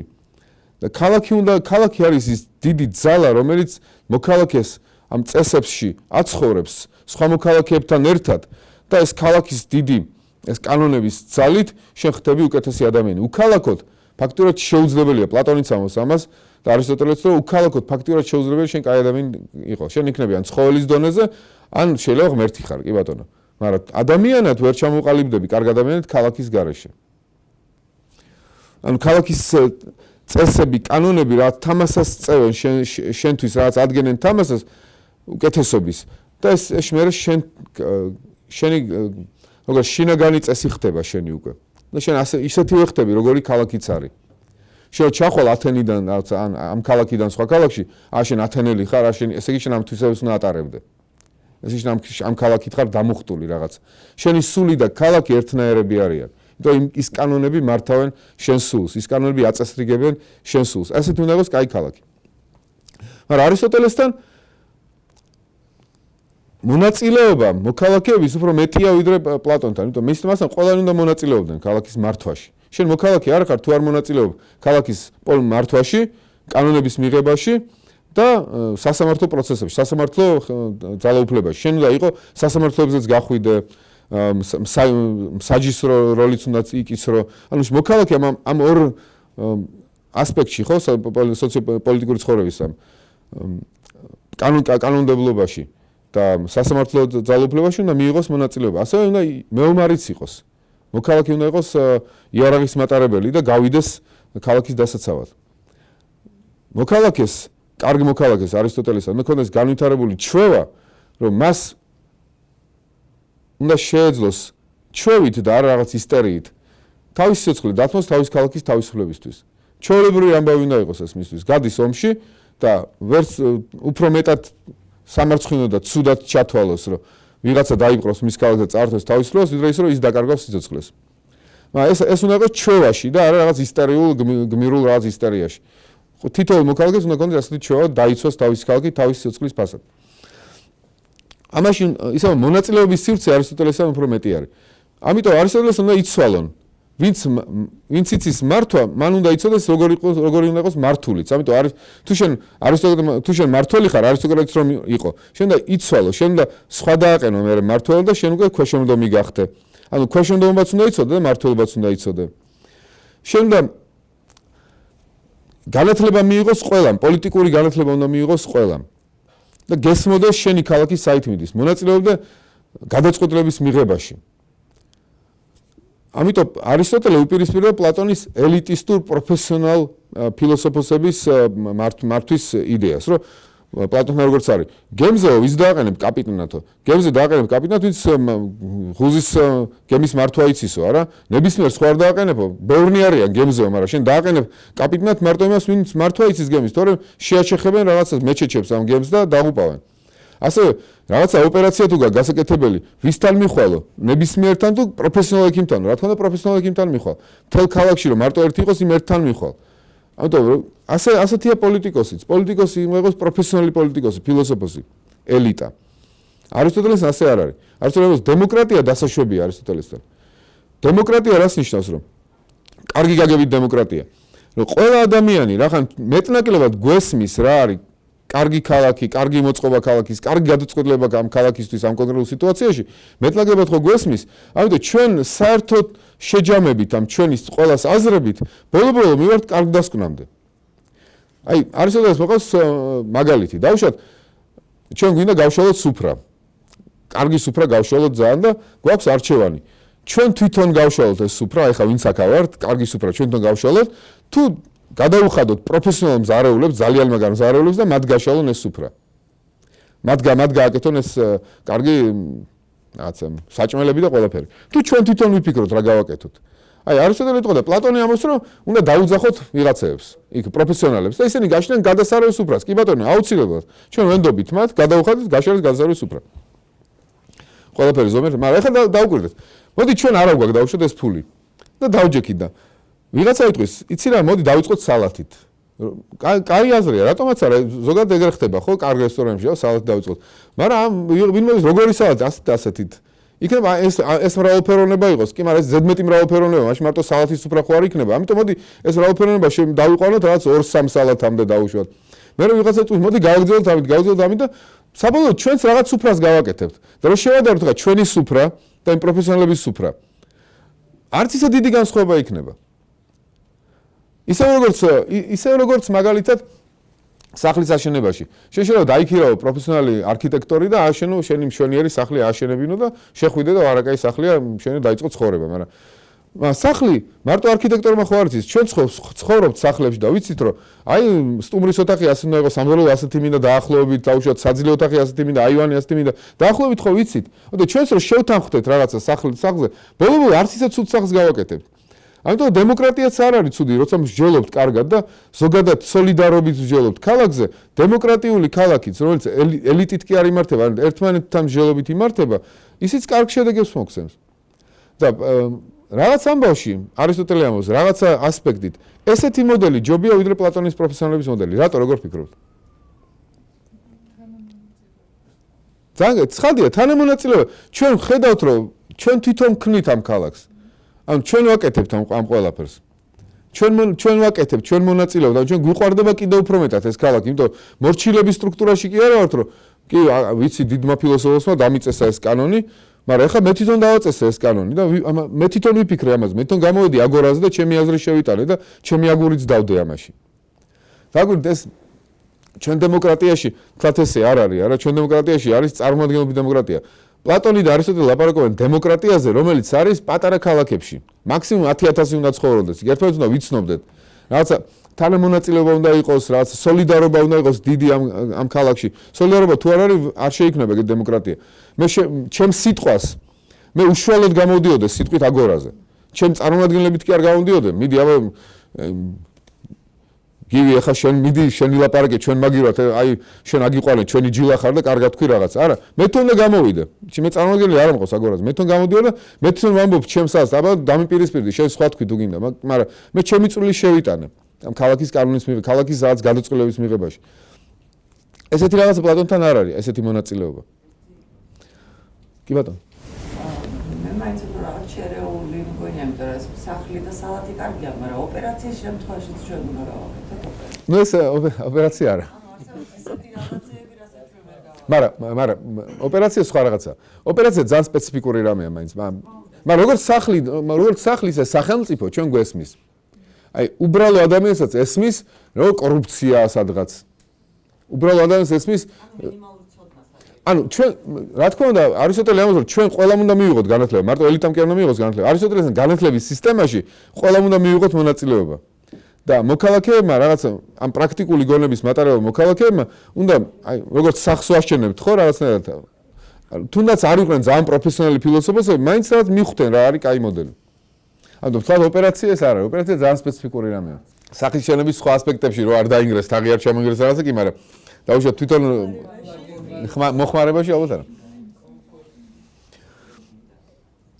კი ბატონო ეს არის ეს რა თქმა უნდა ესეთი კამათები შეიძლება არისტოტელესთან ცხადია არისტოკრატია როცა ბევრი კარგი მართავს ეგეც კარგი არის რომ მისი პეროსია ოლიგარქიაო და არისო კიდე პოლიტეას ეძახის ბევრის მმართველობა როცა ბევრი არის კეთილშობილი და რაღაცა მისი პერვერსია დემოკრატიაა. აი ხანდახან სხვადასხვანაირი სემანტიკით ხმარობს იყო დემოკრატიის. ხანდახან კაი გაგებით ხმარობს დემოკრატიის. ხანდახან პერვერსია პოლიტეასი. პოლიტეა არის ბევრის მმართველობა, ბევრის მმართველობა, ოღონდ კეთილშობილი. რა განასხვავებს ამას? როცა შენ გინდა თელისთვის უკეთესი, მთელი საზოგადოების ზრუნავ და არა მარტო პირადი ინტერესისთვის, მაშინ ეს კეთილი მმართველობაა. როცა მეფე არის ასეთი, როცა არისტოკრატია ასეთი, როცა თუნდაც უმრავლესობა ასეთი, მაგრამ როცა თითოეული თავისი კლასის წარმატებას ზრუნავს მარტო, ეს უკვე პერვერსია არის. ამიტომ არისტოტელესთან ესეთი შერეული რეჟიმებიც შესაძლებელია არისტოტელესთან. ძალიან საინტერესო რა არის, არისტოტელე ფიქრობს, რომ მდგრადი პოლიტიკური სისტემისთვის ძალიან მნიშვნელოვანი არის საშუალო ფენის წარმოშობა. იმიტომ რომ რა არის მდგრადი პოლიტიკური სისტემას, მდგრად ქალაქს რა უშლის ხელს? ძალიან დიდრები და ძალიან ღარიბები. ანუ ყოველთვის არის რაღაცა შუღლის და რევოლუციის საფრთხე და სამოქალაქო დაპირისპირების საფრთხე. მაგრამ თუ არის ძლიერი საშუალო ფენა, მაშინ საშუალო ფენა აბალანსებს ამას. საშუალო ფენა არის ზომიერად აქვს ყველაფერი. და საშუალო ფენა თუ ძლიერდება, მაშინ ეს ორი უკიდურესობა რაღაცნაირად მათ შორის კონფლიქტიც ინავლება. მაგრამ აქ საშუალო ფენის აქ საშუალო ფენის ღირსება. ანუ საშუალო ფენა მთლად ის არ არის, რაც საუკეთესო ადამიანს აყალიბებს. და არისტოტელე იღებს ეგეთ პარადოქსს. საშუალო ფენის ღირსება არის აუცილებელი მდგრადი ქალაქისთვის, მაგრამ საშუალო ფენის ღირსება არ არის ის სრულყოფილი ადამიანი, რასაც უწოდებს მეგალოფსიხოს, ანუ სულგრძელი ადამიანი. შეიძლება ქალაქმა ჩამოყალიბოს ისეთი კანონები ამ საშუალო ფენის მენტალობიდან და ფასოლობიდან გამომდინარე, რომელიც არ უწყობდეს მაინც ხელს ყველაზე კარგი ადამიანის ჩამოყალიბებას. აქ არის დილემა არისტოტელესთან. ანუ ყველაზე მდგრადი ქალაქი შეიძლება არ უწყობდეს ყველაზე კარგი ადამიანის ჩამოყალიბებას. თითქოს არ უნდა იყოს ასე, მაგრამ ასეა. არის არისტოტელესთან გადავლახავი წინააღმდეგობები ხანდახან მის ხედვებს შორის ადამიანზე და პოლიტიკაზე. აუცილებელია დაუშვათ, ყოველთვის თან ხდება ადამიანობა და პოლისის კანონები ერთმანეთს. ყოველთვის ისეა, რომ მე თუ ასრულებ პოლისის კანონებს, ქალაქის კანონებს, რომ მე ადამიანობაშიც კარგი ხვდები ამ დროს. იქნებ პირიქით პოლისის კანონები, პოლისი ქალაქია, ხო? პოლის ბერძნულად ქალაქში პოლიტიკა გამოდის. პოლისის კანონები იქნებ პირიქით ჩემში რაღაცა ბოჭავენ ამ უფრო სულგრძელ ადამიანს. რაც მე ჩამოყალიბდებოდი სხვა პოლისში რო ვიყო და არა ამ პოლისში დაუშვათ. მან რა უნდა ვქნა მაშინ? უნდა დავემორჩილო. თუ არა გამაგდებენ ქალაქიდან. თუნდაც ძალიან კარგი რო ვიყო და გამორჩეულად კარგი. მაგრამ არ ვჯდებოდი ქალაქში, ქალაქის კანონებში. შეიძლება ქალაქს ჰქონდეს კანონი, რომ გამაძევონ მე ქალაქიდან. თუნდაც ჩემი გამორჩეულობის გამო. იმიტომ რომ საფრთხეს ვქნი ქალაქისთვის. აი წარმოგიდგენთ, ჩვენ მქონდეს ახლა რაღაც ჰოსპიტალი საავადმყოფო და მქონდეს ეგეთი კანონი, რომ ეს ოპერაცია ამდენი ღირს, ეს ხელფასებს ამდენს ვიხდით, სამუშაო დღე ამდენია, ექიმების შეუძლება ამდენია და უცებ გამოჩნდეს ამ საავადმყოფოში ფრანსის ასიზელი ექიმად. და ხედავს, რომ პაციენტებისგან ფულს არ იღებს, უფასოდ უკეთებს ოპერაციებს ხვებსაც, ვინც შემოდის ამ სასწავლებს აკეთებს, შეუძლებას არ იღებს და ულის ბოლომდე და ბოლო-ბოლო ჩვენ სხვა ექიმები ვიტყვით გავაგდოთ რა ეს ფრანსი არ მოგწონს რა არ გვინდა ეს ფრანსის ასიზელი რა. ის კიდე ვერ ემორჩილება იმ წესებს რაც ჩვენ შევქვენით ამ საავადმყოფოში. ანუ აი ამიტომ ეს დილემა არის არისტოტელეს შეიძლება მეგალოფსიხოს ესეთი ადამიანი როგორც აქილევსია მაგალითად არ ჩაჯდეს ქალაქში რა. დინოზავრები ზოპარკში არ არიან. ზოპარკში არის ის ცხოველები რომელიც ჩვენ ვიცით. დინოზავრი რო გამოჩნდეს ზოპარკში არ შევიყვანთ.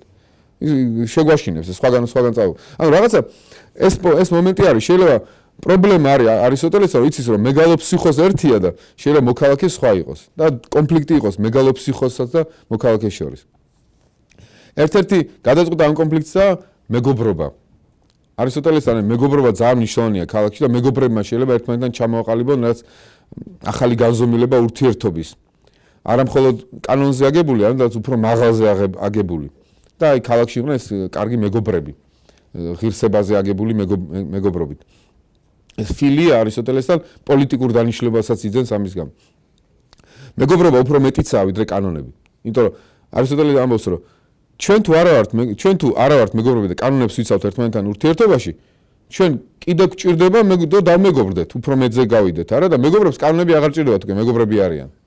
ანუ მეგობრობა არის კოჰესიის ძალიან საზოგადოების კოჰესიის ძალიან კარგი პრინციპი. ანუ მეგობრობა პოლიტიკური პრინციპიცაა არისტოტელესთან. იმიტომ სოლიდარობა აუცილებელია ქალაქისთვის. სოლიდარობა თუ არა ქალაქში, ის ქალაქი ვერ იარსებდა. სოლიდარობა უნდა განვითარდეს რაღაც კანონებითაც. არისტოტელე ამბობს, ამიტომ საჭირო ქალაქმა დააწესოს საერთო სადილები, რომ ჩვენ ყველანი რაღაც მომენტში ვალდებულები ვიყოთ ერთად ვისადილოთ.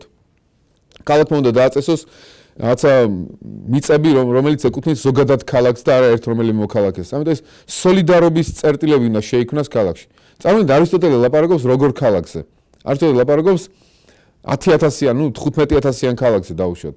იქაც კი პრობლემაა სოლიდარობა და როგორი პრობლემაა სოლიდარობა ერთ სახელმწიფოებში მაგალითად, ხო, როცა მილიონები ცხოვრობენ და მარტო წარმომადგენლობით დემოკრატია. იქ რამ უნდა შექმნას სოლიდარობის სივრცე მთელი ქვეყნის, ეს დიდი საკითხი არის. არისტოტელე და პლატონი, ხო, ეს ორი მოდელი განახეთ. აი, რა რელევანტურობა აქვს ჩვენთან? ეხლა ბევრი რაღაც ალბათ მოგხვდათ ყურში, არა საშუალო ფენა თუნდაც. აი, საშუალო ფენა დღესაც ისევ აქტუალური პრობლემაა. როგორ შეიძლება დემოკრატია იყოს იქ, სადაც საშუალო ფენა არ არის? სადაც ასეთი განხეთქილებაა დიდრებსა და ღარიბებს შორის. რეალურად დემოკრატიაში ჭირდება მართლა საშუალო ფენა. ჭირდება ეს სოლიდარობის სივრცეები ადამიანებს შორის. აქ არის პრობლემა კიდე კანონის და ადამიანის. ჩვენ კანონის და ზნეობის. კანონები, ეხლა რაც კანონები გაქვს, უნდა ითვალისწინებდეს ზნეობას, უნდა გვაყალიბებდეს ზნეობრივ ადამიანებად. ან ჩვენ უყურებთ კანონებს, რომ ისინი გვაყალიბებენ ზნეობრივ ადამიანებად. თუ კანონის სულ სხვა რაღაცაა და ჩემი ზნეობა სულ სხვა რაღაცაა. გამიჯნული არ თქვენისაგან თუ თლიანად გამიჯნული არ არის. ხო, მაგალითად დაუშვათ ადამიანი თუ დადის ეკლესიაში ან მეჩეთში, ის შეიძლება თქვას ან არ ვიცი, სინაგოგაში ის ამბობს რომ ის რაღაც კანონები კი არის ამ ქვეყანაში, მაგრამ მე ზნეობრივ ადამიანებს ყალიბები სინაგოგაში, როცა ჩემ რაბინს უსმენ, ან ჩემ ეპისკოპოსს უსმენ, ან ის ჩემ მოლას უსმენ, ეს არის იქ ყალიბდები მე ზნეობრივად, ის ქმნის ჩემში ზნეობრივას. ანუ ვიღაცა იტყვის მე ჩემთან ჩავიკეტები ოთახში და იქ რო ვკითხულობ ჩემ წიგნებს და რაღაცებს და იქ ვიყალიბებ იმ ჩემ თავზე რომ მუშაობ, აი მაშინ ყალიბდები და კანონების შესრულება რა არის? კანონები არ ქმნის არც უკეთესად, არც უარესად. ეს რაღაც სამოქალაქო ვალდებულებებია. მით უმეტეს საქართველოში ეს მომენტი შეიძლება ასე დგას იმ მრავალი საუკუნის მანძილზე, შეიძლება უცხოები გვიწესებდნენ კანონებს, ამიტომ კანონის მიმართ ეგრევე ამრეზილი დამოკიდებულება გაქვს.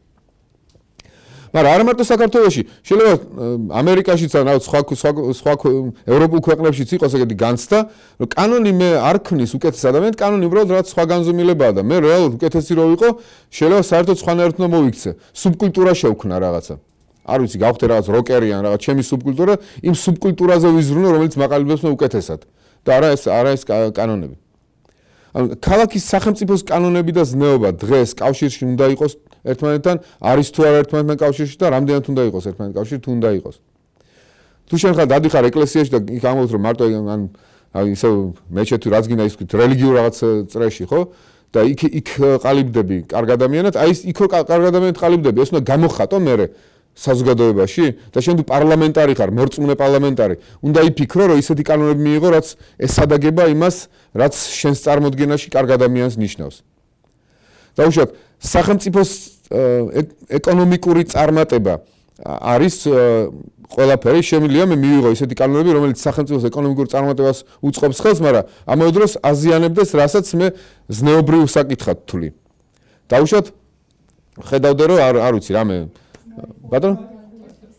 ნუ კაი, მარიხუანა, კი ბატონო, მარიხუანა. დაუშვათ, თუ მარიხუანის ან კაზინოები ან მარიხუანა, ხო, დაუშვათ, თუ კაზინოებით საქართველოს შემოვა ძალიან დიდი ფული. მაგრამ მე ვიცი რომ ამ კაზინოებით, კაი, ირანელია და თურქია თუ რა მნიშვნელობა აქვს, ის ხო ადამიანია, ის ზიანდება და ესე იგი მე წველი ამ უცხოელებს ვაზიანებ მათ, რომ ჩემი ეკონომიკა კარგად იყოს და ნუ კარგია ეს თუ ცუდია. კი ბატონო, ისენი კი, მაგრამ მე თვითონ ამას ვაკეთებ, ჩემ თავს არ ვიზიანებ ამითი დაუშვათ და თუ ჩემ თავს ვიზიანებ და ფული შემომდის, კარგია ეს ფული. მე ბედნიერი, არისტოტელე, მე ბედნიერი მაშინ ვერ ვიქნები. იმიტომ ბედნიერი იქნება მარტო ზნეობრივი. და ქალაქი უნდა იყოს ბედნიერებისთვის. მაგრამ დღევანდელი ქალაქი შეიძლება დღევანდელი სახელმწიფო არ არის ასე მიმართული ბედნიერებისკენ, არის კეთილდღეობისკენ უფრო. ამასთან უყურებდი რუსეთის პროგრამაზე იყო ეგეთი დისკუსია, რომ საროსკიპოები უნდა დავაწესოთ თუ უნდა დავაწესოთ თუ არა გავალეგალუროთ თუ არა საროსკიპოები. და არგუმენტები იყო, რამდენი კაი რამე მოხდება. ეს შიცის და სხვა ვენერული დაავადების ეპიდემიები განულდებათ ფაქტ თითქმის და ეს შავი ბიზნესი მოისპობა, ეს ტრაფიკინგი მოისპობა, ეს პოლიციელები კორუმპირებულები ხელსაფარებენ ამ ფარულ საროსკიპოებს, ისინიც ეს კორუფცია პოლიციაში მოისპობა და უამრავი კაი რაღაცა გადასახადები შემოვა ბიუჯეტში. შვენიერი და თითქოს ყველაფერი კარგად იყო, მაგრამ კონტრარგუმენტი იყო ერთ-ერთი ზნეობრივი არგუმენტი, რომ დავუშვათ გამოდის 7 წლის ბავშვი გარეთ და ხედავს, აი საფუნთუში, აი საპარიკმახერო, აი საროსკიპო, აი თითქოს ერთი და იგივე განზომილებაა რაღაც. აი ეს თუნდაც ეს რომ რაღაცა იქნება სივრცე, სადაც სხეულით ვაჭრობა რაც არ არის სწორი, ახლა ესეთი თითოეულ ჩვეულებრივია ხო ეს შეიძლება იყოს დამაზიანებელი ამ საზოგადოებისთვის უფრო მეტად ვიდრე თუნდაც ის ეკონომიკური მოგება და ამაზე იყო კამათი. ამიტომ რამდენად უნდა ითვალისწინოს სახელმწიფო კანონები ამ ზნეობრიობას. შენ სახელმწიფო კანონები აწყოს ზნეობრიობაზე შეიძლება ახალი ტირანია მიიღო. ეგეც არის. ხო ეს ხო ამიტომ სად არის ხო პოლიტიკოსებმა რა დონეზე უნდა იფიქრონ, რა დონეზე უნდა შეიტანონ ეს ზნეობა ეთიკა სახელმწიფო კანონებში. ბევრი ესეთი საკითხი ხო? ასე მონაწილეობა ისე არისტოტელეს იდეა რო არის მონაწილეობაზე, რომ ჩვენ უნდა ვიმონაწილეოთ პოლიტიკურ ცხოვრებაში. სამწუხაროდ წარმომადგენლები დემოკრატიაში ვერ მონაწილეობთ ამ პოლიტიკაში.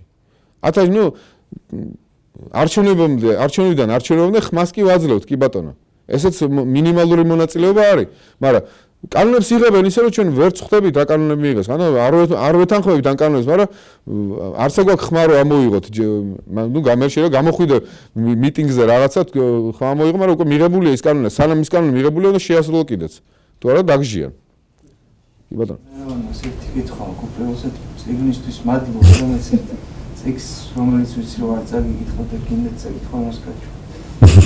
კითხვა ეს იცით რა აქვს? აი ეს თუნდაც პლატონი და არისტოტელე როგორ უყურებს ადამიანს როგორც ინდივიდს, აი როგორც ადამიანს მარტოობაში, ხო, როგორც პიროვნებას, ხო? აი თქვენი რამდენი ლექცია მოხდა მოსმენი და ხო რა რამდენჯერ მისაუბრია სიტყვაზე და თქვენ ხო ამბობთ რომ მაგალითად ადამიანი მარტოობაში იბადება და თუ მარტოობაში დაიბადები და გაიაზრებ ამ ყველაფერს იმის ხომზე იმის მერე შეგილია იყო ნამდვილად კეთილი და ზნეობრივი ადამიანი და მე შეიძლება ეს კანონი მეხმარება სიტყვაზე უკეთესობაში, მაგრამ მე თუ ჩემ მარტოობაში არ დავიბადებულ ვარ და იქ არ აღმომიჩენია, მაშინ არის ეს ნამდვილი ფასეულობა, რასაც მე ქალაქი მაძლევს იმ სიტყვის. კი ბატონო, ძალიან კაი კითხვა. არის პლატონთან მაგალითად. ისინი ვინც იციან ჭრეტენ იმ ჭეშმარიტებას, ისინი მართალია მარტოობაში უნდა გავიდნენ იმ გამოქვაბულიდან და დაიკრისტალონ გონება, ასე ვთქვათ, იმ სილამაზეებით, მარადიული სილამაზეებით და თავის სულიც დაიკრისტალონ, სული გონება დაიკრისტალონ, ამიტომ ჩამოვიდნენ იქიდან, ეს არა ფიზიკური ჩამოსვლა, რა თქმა უნდა და დაინახონ ის ვინც ხედავს ამ ჭეშმარიტებას, ის ხედავს სიმახინჯეებსაც. ჩვენ თუ ვერ ხედავ ჭეშმარიტებას, სიმახინჯესაც ვერ ხედავ, ჩვეულებრივი ხდება ის და ფილოსოფოსისთვის არ არის ჩვეულებრივი, ისაც ჩვენ ჩვეულებრივია. მარტობა ამ გაგებით პლატონთანაც აუცილებელია რომ რაღაც მარტომ უნდა გაიარო ეს გზა, ეს მართალია. მაგრამ მეორეს ის ამბობს რომ ყველანი ვერ გაივლიან ამ გზას. ამიტომ საზოგადოების რაღაც ნაწილისთვის საკმარისი არის კეთილი მორჩილება. შენ სამართლიანი პლატონის ეს არის, შენ არ იჭრევი სხვის საქმეში. შენ ასე ვთქვათ, ფილოსოფოს შტანგას არ აუწევ რა, როგორც ის ანეკდოტი რო არის, ხო? მოვედი და აგიწიე შტანგა. ეს ანუ სამართლიანობა პლატონთან არის რა, რომ შენ არ ერევი სხვის ფუნქციაში. და მისი აზრით არიან ადამიანები, ვინც უბრალოდ უნდა დამორჩილდეს. ახლა პლატონი სამწუხაროდ არ ავითარებს ამ იდეას, რომ დაუშვათ მე თუ ვემორჩილები რაღაც კანონებს, ისე რომ არ ვიცი ჯერ ის რატო არის ეს მართალი, ვემორჩილები და ვივითარებ ჩვევას ამ მორჩილების, კეთილი მორჩილების ჩვევას ვივითარებ. შეიძლება მე უნდა ამღზარდოს მე ქალაქმა რომ გავიგო კიდეც ის. აი პლატონი ამაზე არ ლაპარაკობს. თითქოს მასთან სტატიკური რჩება ეს იერარქია. კი ბატონო, მერიტოკრატიულია დაუშვათ ბავშვობიდან აი შეიძლება ხელოსნის ან ვაჭრეშვილი აარჩიონ ფილოსოფოსად, მერიტოკრატიულია. რო აარჩიონ ის მე რაც სტატიკურად წარმოადგენს, რომ გაყინულათაა ეს საზოგადოებაში. კითხვა არის რომ შეიძლება თუ არა დაუშვათ თანდათანობით ეს მორჩილება გადაიზარდოს უკვე ხილულ მორჩილებაში და გავიგო კიდეც რატო ემორჩილები. აი პლატონთან ამაზე არ არის ლაპარაკი. არისტოტელესთან არის, იმიტომ რომ ჩვენ ყველა უნდა მივიღოთ მონაწილეობა და ისეთ მაღალ დონეზე არ გავიგოთ შეიძლება ეს სათნოება, მაგრამ რაც ფრონესისის, ანუ პრაქტიკული გონების დონეზე გავიგოთ და გავხდეთ ღირსეული ადამიანები. გვესმოდეს ეს და მუშაობდეთ ჩვენ თავზე. მაგრამ პლატონთანაც და არისტოტელესთანაც ქალაქია მაინც აუცილებელი არის პიროვნების რომ ჩამოყალიბდეს პიროვნებად. დაახლოებით რა გითხრა ახლა.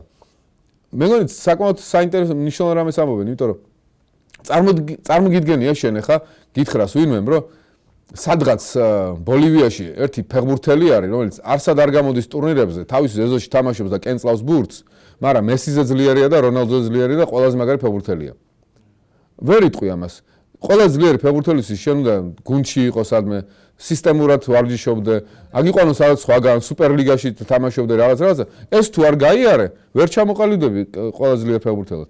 ასევე პლატონის არისტოტელე ფიქრობს, შენ თუ კაი ადამიანი ხარ, კაი ადამიანობის მოედანი არის პოლიტიკა, პოლისი. შენ ვერ იტყვი რომ მე კაი ადამიანი ვარ და არა ვარ მოქალაქე. შეიძლება იყვნენ ეგეთები. კი ბატონო, პლატონის არისტოტელეც ამბობენ რომ ღმერთებიც არსებობენ, ადამიანი ღმერთები არსებობენ, მაგრამ უიშვიათესები. არისტოტელე უფრო ადაბლებს ქალაქის მიმართ მოთხოვნას.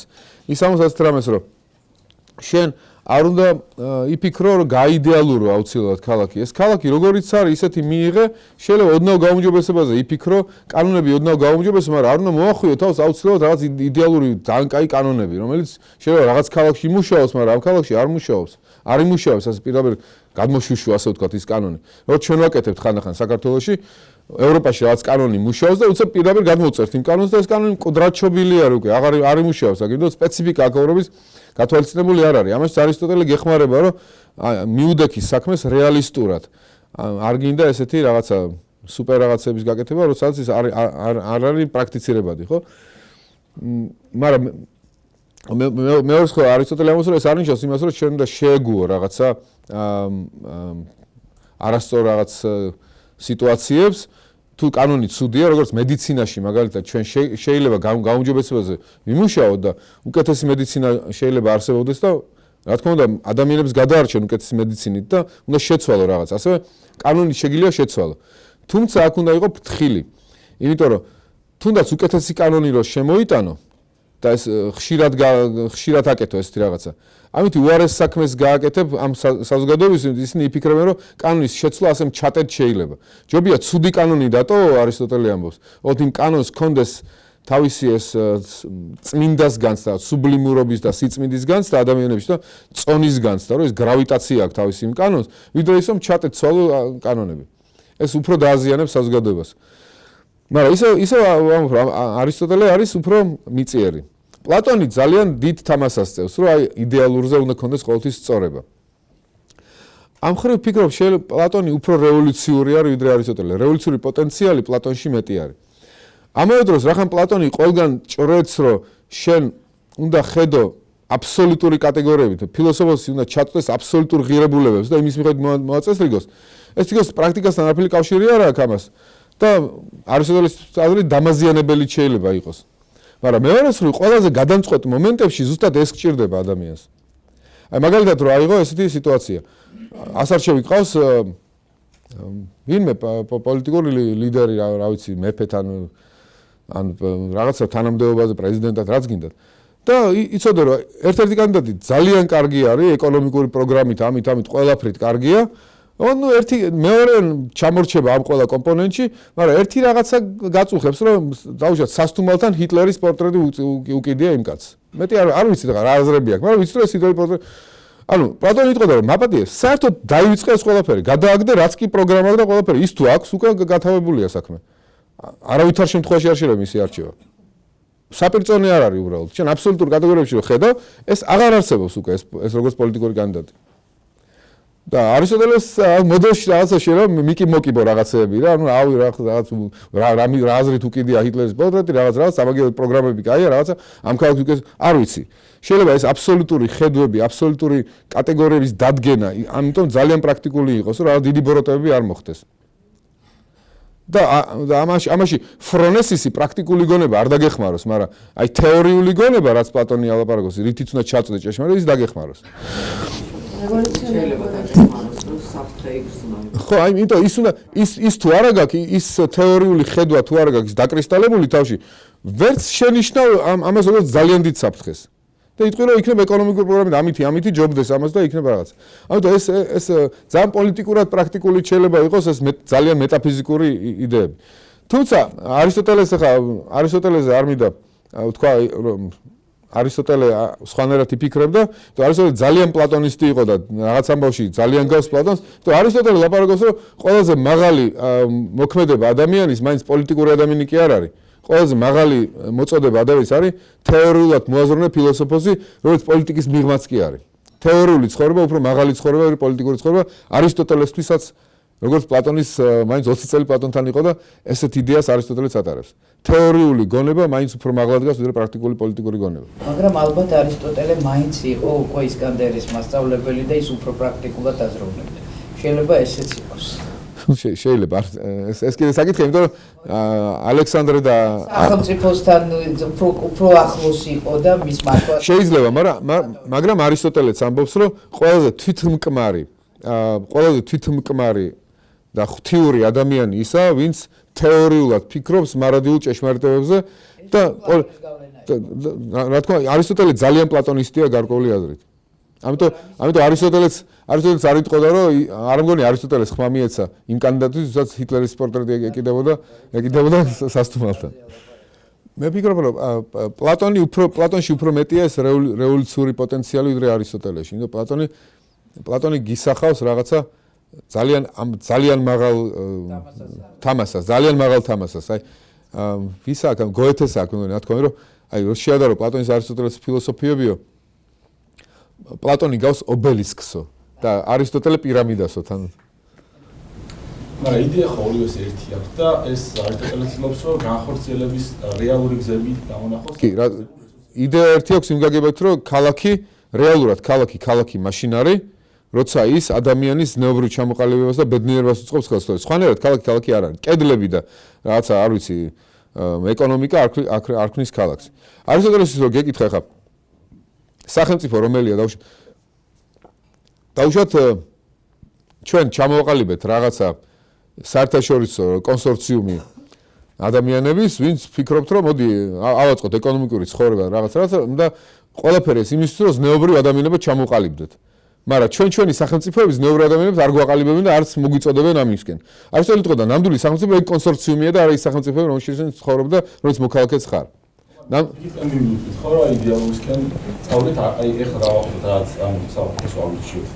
კი, მაგრამ არისტოტელესთან თითქოს შემრიგებლობის მეტი ელასტიურობა შემრიგებლობისკენ. ის უფრო ხედავს, აი რაც აქ არის, ის მიიღე, ოღონდ ცუდია და უკეთესობის იდეა გქონდეს. კი ბატონო, არისტოკრატული უკეთესია იცოდე, მაგრამ ეგრევე ნუ შეცვლი ამას და ამიტომ როგორც არის უფრო მეტად მობიერია, ასე ვთქვათ, არსებული რეალობის მიერ და პლატონთან ის არსებული რეალობა ყოველთვის არის ძალიან დიდი ტონუსის ქვეშ, დაძაბულობის ქვეშ, ეს ასე არ უნდა იყოს დაუშვათ. იმიტომ ძალიან დიდი შუქი ანათებს უკვე იმას. ეს კვალიტეტი რა ეხლავე უნდა იყოს იდეალური, ანუ ეხლავე რო იდეალური გახდეს ყველაფერი ერთი თქმით. მაგრამ სხვა არ მოსართ პლატონი. რა თქმა უნდა, მაგრამ პლატონთან ყოველთვის არის ის ვარსკვლავი, არც არ იბინდება. ყოველთვის ის ვარსკვლავის ქვეშ ცხოვრობ. არისტოტელესთან ის ვარსკვლავი, ასეთი კაფეო ვარსკვლავი არ აქვს. თითოეულ საზოგადოებას იგივე როგორც ის არის. თუმცა ნელ-ნელა მის გაუმჯობესებას ვფიქრობ.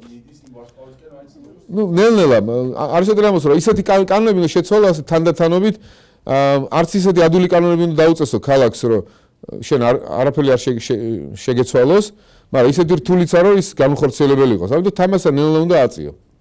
დაუშვათ ისეთი კანონი, რომელიც თან გაგაუმჯობესებს, თან შენი ჩვევა გახდება. ხო, ანუ სულ მოყავს ეს მაგალითი, რომელიც კარგი მაგალითია, თუმცა ეს არ ნიშნავს, რომ ზნეობრივი მაგალითია, ხო? აი, ღვედები საქართველოში. ღვედის გადაჭერა, არ გადაჭერა ზნეობრივი საკითხი არ არის. მაგრამ რო იყოს დაუშვათ ეგეთი რაღაცა ზნეობრივი საკითხი, აი, ღვედმა კარგად იმუშავა, კანონი შემოიღეს და ფიქრობდნენ, რომ არ იმუშავებს, მაგრამ იმუშავა ახლა. ჩვევაში გადავიდა ქართულ ძღოლებს ღვედის გაკეთება, უკვე.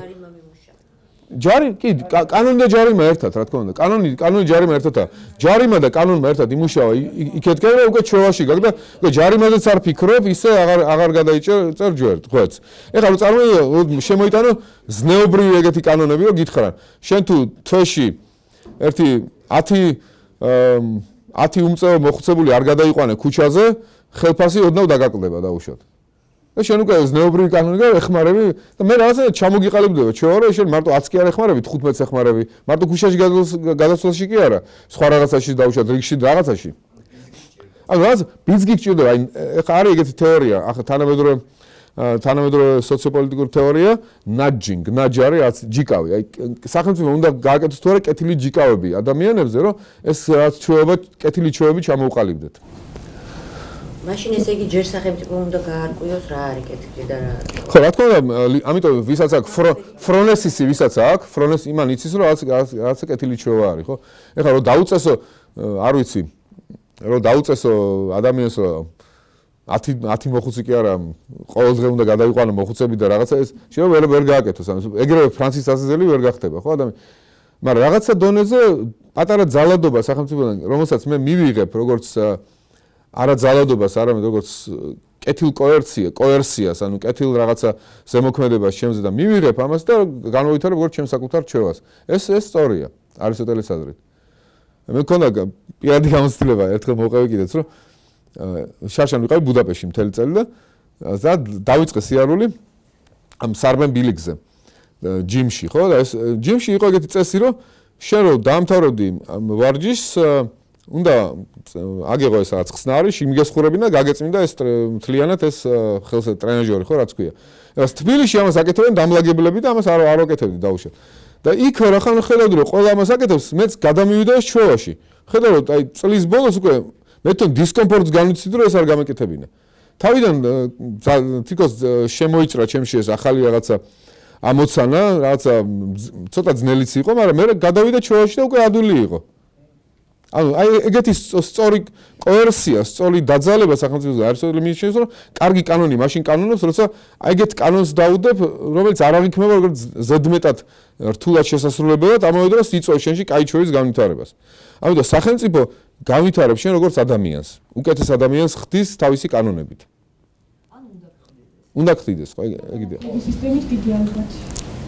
ანუ პლატონის შეხედულებით შევავიდეთ, რომ ეს ბიძგი ამ საკუთრებთან იყო და არისტოტელეს შეხედულებით შევდირი, რომ შევდირი მოვახერხო, მაგრამ სახელმწიფო არა, შეიძლება უნდა ისწავლოს შენ. შეიძლება უფრო დამიზოს თო შეკითხვა. ან თვითონ ბიძგის მომენტი, რომ ვიღაცა მოუწეს ეს ბიძგი, ან პლატონი ფიქრობს, რომ შენ თავში შენ უნდა იყოლა. შეიძლება ესე ვიფიქროთ.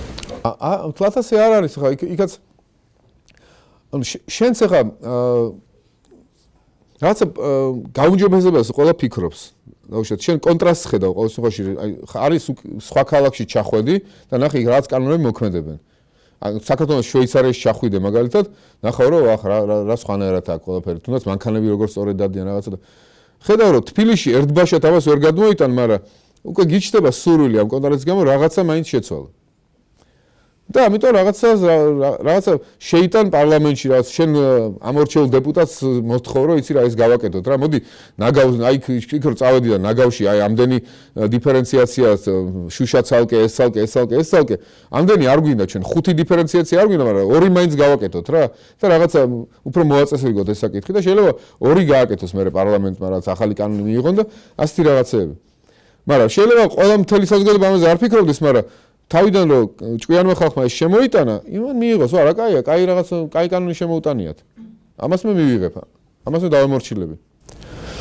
ანუ მაინც მივდივართ, ეკავდა ჭკვიანი ადამიანები არის საჭირო, ხო? ნუ ცხადია, ფრონესისი საჭირო აუცილებლად.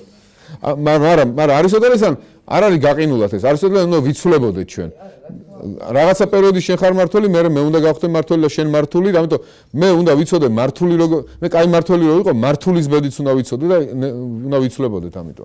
ეს არის მნიშვნელოვანი, პლატონიც ამბობს, ლაპარაკობს ამაზე, მაგალითად სახელმწიფოში ამბობს ეს დრამას, რომ ბავშვებშიო, ჯერ არ უნდა დაიწყო ბავშვების ბავშვებს არ უნდა ასწავლო თავიდან ლოგიკა და დიალექტიკა, ასეთი თავიდან აუცილებლად უნდა ასწავლო კანონების მორჩილებაო. აი წესების უფროს უმცროსობის, ზნეობრივი რაღაცა დაუწერელი კანონების და განუვითარო ბავშვებსო აიდოს ანუ სირცხვილის განცდაო. ცუდი რაღაც გაკეთების სირცხვილის განცდა, რაც უზოგადესის კეთილსინდისიერება უნდა განუვითარო ბავშვებსო. რაც ტრადიციით და მაგრამ კანონები ტრადიციითაც არის გაპირობებულიო.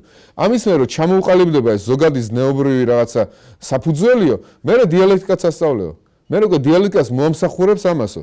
მაგრამ ეგრევე დიალექტიკა რო ასწავლო ეს ეგეთ შეიძლება კბენარ ძაღლებს დაამსგავსო ეგეთი ახალგაზრდებიო რა ზნეობრივად ჩამოყალიბებულები რო არ არიანო და დიალექტიკას იყენებენ ყველაფერშიო და კბენენ და არიან ერთამაში. ანუ დიალექტიკასაც რაღაცა დიალექტიკა შეიძლება სახიფათო იარაღი აღმოჩნდეს უზნეოს ხელში. და ბავშვობიდან რაღაც სხვა მეთოდებით უნდა ჩამოუყალიბო ბავშვს ზნეობა. პლატონიაუს არა უცებ ფილოსოფია ასწავლა, მაგრამ მითებით მაინც ასწავლა ის იკეთებოროტებაო, ზღაპრებით, მითებით ასეთი განათლება ჭირდება თავისებური ბავშვს. ესე იგი ჯერ მაინც მორჩილება უნდა ვასწავლოთ და ესე არა მე თავის შემო მოახდინა ნუ ბავშვისთვის რაღაცა არა ისეთი მორჩილება ხო ბავშვის არ არის ძნელი ეს მორჩილება მიხვდეთ უფროს უმცროსობა რა არის ესეთი ტიპის მორჩილება ხო რაღაცა რეალურად და ახლა არისტოტელესი არ იყოს თუ იშვიათად ხდება ძირითადად მოდის ისეთი ადამიანი როგორც არის საზოგადოებიდან მოდის ეს ადამიანი თუ საუკეთესო იქნა ხოლმე გადასარევი მაგრამ ძირითადად მოდის საშუალო სამწუხაროდ ასია ამ მოდერნისტულ რეალობაში ასია. პოსტში კიდევ უარი. კი, ამიტომ არის ეს checks and balances, ხო, რაღაცა კონტროლის და ბალანსის სისტემები. ამიტომ კითხვა მაქვს ასეთი. თქვენ როგორ ვთქვით, თავისუფლება ასევე ზედმეტი ხომ არ ღვნის. ზედმეტი საერთოდ ყველაფერი ხომ არ ღვნის. და საერთოდ სად არის თავისუფლების ზღვარი? თავისუფლება ზედმეტი ცოტა მიჭირს თავისუფლება ზედმეტი არასდროს არ არის თავისუფლება ზედმეტი არასდროს არ არის მაგრამ არის თავისუფლება როგორც თავისუფლება თავის თავში აღებული ზედმეტი არასდროს არ არის შენ უნდა სრულიად თავისუფალი იყო ნებისმიერ ამის არ შემოიღო სრულიად ხარისხები არ აქვს მაგრამ მეორე მომენტია თავისუფლება და თვითნებობის გაიგივება ეს სხვა საკითხია ხო ანუ თვითნებობა არის ისეთი ტიპის დამოკიდებულება რომ შენ უარყოფ რაღაცა აუცილებელ სტრუქტურებს ჭეშმარიტებას და ამიტომ ნებისმიერობაში არის ჩემი ნამდვილი თავისუფლება და ნებისმიერობა პლატონი იტყოდა და არისტოტელე იტყოდა შენ არ ხდის თავისუფალს ნებისმიერობით შენ ვერ გადალახავ არისტოტელე იტყოდა ნებისმიერობით შენ ვერ გადალახავ აკრასიას ანუ ნების სისუსტეს და ნების სისუსტე თუ არ გადალახე შენ ბედნიერი ვერ იქნები то იქნები წაგლეკავს რაღაცას სტიქიები ვერ იქნები თავისუფალი შენ ვერ ჩამოყალიბდები იმ ადამიანად ვისაც თავისი ქალაქის თავისუფლება უფრო მეტად უღირს ვიდრე თავისი სიცოცხლე. თუ არ გადალახავ შენში ამ აკრასიას და თუ ეგეთი არ იქნები, რომ შენი ქალაქის თავისუფლება არ გიღირს შენს საკუთარ სიცოცხლედ, მაშინ ჯერ ვერ ახარ ჩამოყალიბებული ადამიანი. ძალიან დიდი საკითხი არის ეს ონტოლოგიის, ასე ვთქვათ, მეტაფიზიკის გაუქმება, დავაი ნიჩესთან, მაგალითად ეგზისტენციალისტებთან, შეიძლება ეს კიდე ცალკე სალაპარაკო თემა. თუმცა ამას მარტო ასე ცუდი თვალით არ შეიძლება შეხედო, იმიტომ რომ რა ხშირად იყო გამოყენებული მეტაფიზიკური სტრუქტურები და ჭეშმარიტების იდეა, სქემა ჭეშმარიტების ძალადობისთვის. ამის წინააღმდეგ გაჯანყდა ევროპა და ჩამოყალიბდა ადამიანში რომ მოდი შენ იყავი თავისუფალი შენთან განსაზღვრე შენი თავისთვის რა არის ჭეშმარიტი. ამიტომ ეს თავისუფლების ეს გათავისუფლებული ხარისხი თავისუფლებისაც ევროპა მივიდა ეს ხელწამოსაკრავი არანაირად არ არის. დღეს უკვე ფიქრობ რომ როგორ გითხრათ, შუა საუკუნეებში დაბრუნება შეუძლებელია უკვე. ამიტომ დღეს უკვე ვართ ამ თავისუფლების ქვეშ, რაც დაბადა ევროპამ. ეგზისტენციალური თავისუფლება, ნიჩიანური თავისუფლება უკვე ყველანი ეს ფენომენი მოხდა და ამ ფენომენის დამატარებელი ვართ ჩვენ.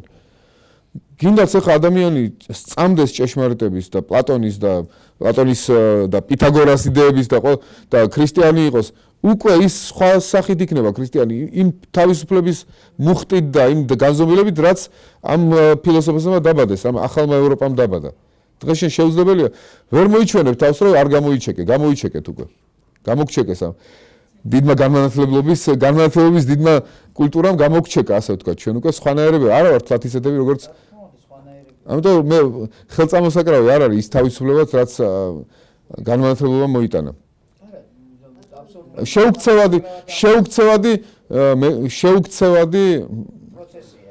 არა მარტო პროცესი შეუქცევადი სოფხედოებრივი ფენომენი მოხდა შეუქცევადი და დღეს ამაზე თვალის დახუჭას არასწორი არაადეკვატურია უბრალოდ ფილოსოფიურად არაადეკვატური თანამედროვე სახელმწიფო ისე გავიმეორდები არ არის ის ბერძნული პოლიცია რა ჩვენ მილიონიან სახელმწიფოზე ვფიქრობთ უკვე მე არის რომ ჩვენ ახლა უკვე ვართ განმანათლებლობის შემდეგ საფრანგეთის რევოლუციის შემდგომი სახელმწიფოები არის რომელიც გადაიტანეს ტოტალიტარული რეჟიმები და ვაშენთაც ლიბერალურ დემოკრატიულ საზოგადოებებს და ეს ამ საზოგადოებებში ასეთი შეჭრა სახელმწიფოსი პირად ცხოვრებაში აღარ არის ანუ ჩვენ უკვე ვაძლევთ გაცილებით მეტ თავისუფალ სივრცეს და პრივატულ სივრცეს მოქალაქეებს და ვეუბნებით რომ იცი რა მე სახელმწიფო არ ფიქრობ ასე სპეციალურად რომ შენ გაგხადო უკეთესი ადამიანი მე ვამბობ რომ შენ იხადე გადასახადები შენ რა დაიცავი ელემენტარული წესრიგი სხვის თავისუფლებაში ნუ შეიჭრევი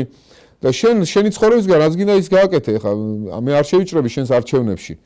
ეხლა შენ თუ არ ვიცი რაღაცა ნიჭი გაქვს, რომელიც მე ვფიქრობ, რომ ეს უნდა განგევითარებინა შენში ეს ჩამოკეყალებინა შენში ისეთი ადამიანი, რომ ხისთვის თავგანწირულია და ეს იქნებოდა შენი სრულქმნილება და შენ კი ეგოიზმში წახვედი ახლა და ცოტა ისეთი გახდი, რომ სხვა ისეთი პროფესია ერჩიეს, სადაც ეგოიზმს უფრო ავითარებს საკუთარს და მე კი მინდოდა შენ ალტრუისტი ყოფილიყავი, სახელმწიფო ამას ვერ მიგითითებს, ვერ გეტყვის. შეიძლება ეს გითხრას, არ ვიცი, მშობელმა, უახლოესმა მეგობარმა, არ ვიცი, მოპირანმა, მოძღვარმა, რაღაცა შეიძლება გირჩიოს გითხრას, მაგრამ ეს შენი პირადი სინდისის საქმეა. სახელმწიფო ამაში ვერ ჩაერევა. პლატონთან სახელმწიფო უნდა ჩარეულიყო შენს რელიგიურ აღზრდაში, ცდებს მაგალითად ათეისტი იყავი, მიგიჩენდნენ იქ კომსორგს ვინმეს არ ვიცი და სანამ არ დაგარწმუნებდა დიალექტიკურად რომ ღმერთი არსებობს და შენ მცდარი ხარ, მანამდე არ მოგეშვებოდა და თუ მაინც არ დაუჯერებდი, გაგაგდებდნენ ქალაქიდან. ანუ ესეთი შეჭრა, როგორც პლატონთან არისტოტელესთან და იმ პატარა ქალაქებში, რომელსაც მართლა ჭირდებოდათ ეს ერთიანობა, ძალიან ძლავრი ერთიანობა, იმიტომ რომ სულ მტრის ქვეშ იყვნენ და სულ უნდა გასულიყვნენ საომრად. ესეთი რა თქმა უნდა დღეს აღარ არის და გაცილებით მეტი პრივატული სივრცე, პრივატული სივრცის დაფასება და შენი საკუთარი ზნეობრივი კატეგორიების შემუშავება პირადად და რომელიც არ ეთანხმება სხვას, გაცილებით მეტი თავისუფლება ამისი. და სუბკულტურების ჩამოყალიბების უფლება რომ არ მიიღო დაუშვათ ის კულტურა ზოგადად არის, მე ჩემი სუბკულტურა ჩამოყალიბე, თუ კანონს არ ვაღებ, ქონდა შენი სუბკულტურა, რატო არა? აი ესეთი რამე პლატონთან და არისტოტელესთან ამ ტიპის თავისუფლება არც იქნებოდა აღქმული როგორც რაღაცა ძალიან პოზიტიური. ჩვენ ამას ავუქვათ როგორც პოზიტიურს, იმიტომ გავიარეთ ძალიან დიდი კატაკლიზმები ისტორიული. ისტორია ჭირდება ამას, რომ გაიგო. პლატონი ამას ვერ გაიგებდა როგორც პოზიტიურს. აი პლატონი შეხედავდა როგორც ძალიან ნეგატიურს, როგორც წავიკითხე ხა აქ მის დემოკრატიის მისო კრიტიკაში. ჩვენ ახლა რაც წავიკითხეთ, შეიძლება შეაფასო ამათ, რომ ხო აბარა ვის აქვს უფლება საერთოდ გამისაზღვროს მე რას გავაკეთებ და როგორ მოვიქცევი. თუმცა თუ შეხედავ ამას რაღაც აი ესეც დანიშნული რჩება დღეს. იმიტომ რომ დღესაც ხდება ეს ძიება რისთვის ცხოვრობ, რისთვის მინდა ეს თავისუფლება. აი ამის აბსოლუტის პრობლემა არის დასავლურ ფილოსოფიაში და ცივილიზაციაში. რატო ვარ რატო კი არჩევნისრული თავისუფლება, კი მაქვს პრივატული სივრცე, მაგრამ სადა პოზიტიური თავისუფლება? სადა ნეგატიური თავისუფლება ყველაფრისგან, კი ბატონო. მაგრამ რა არის ის რაშიც მე უნდა განვახორციელო ეს თავისუფლება?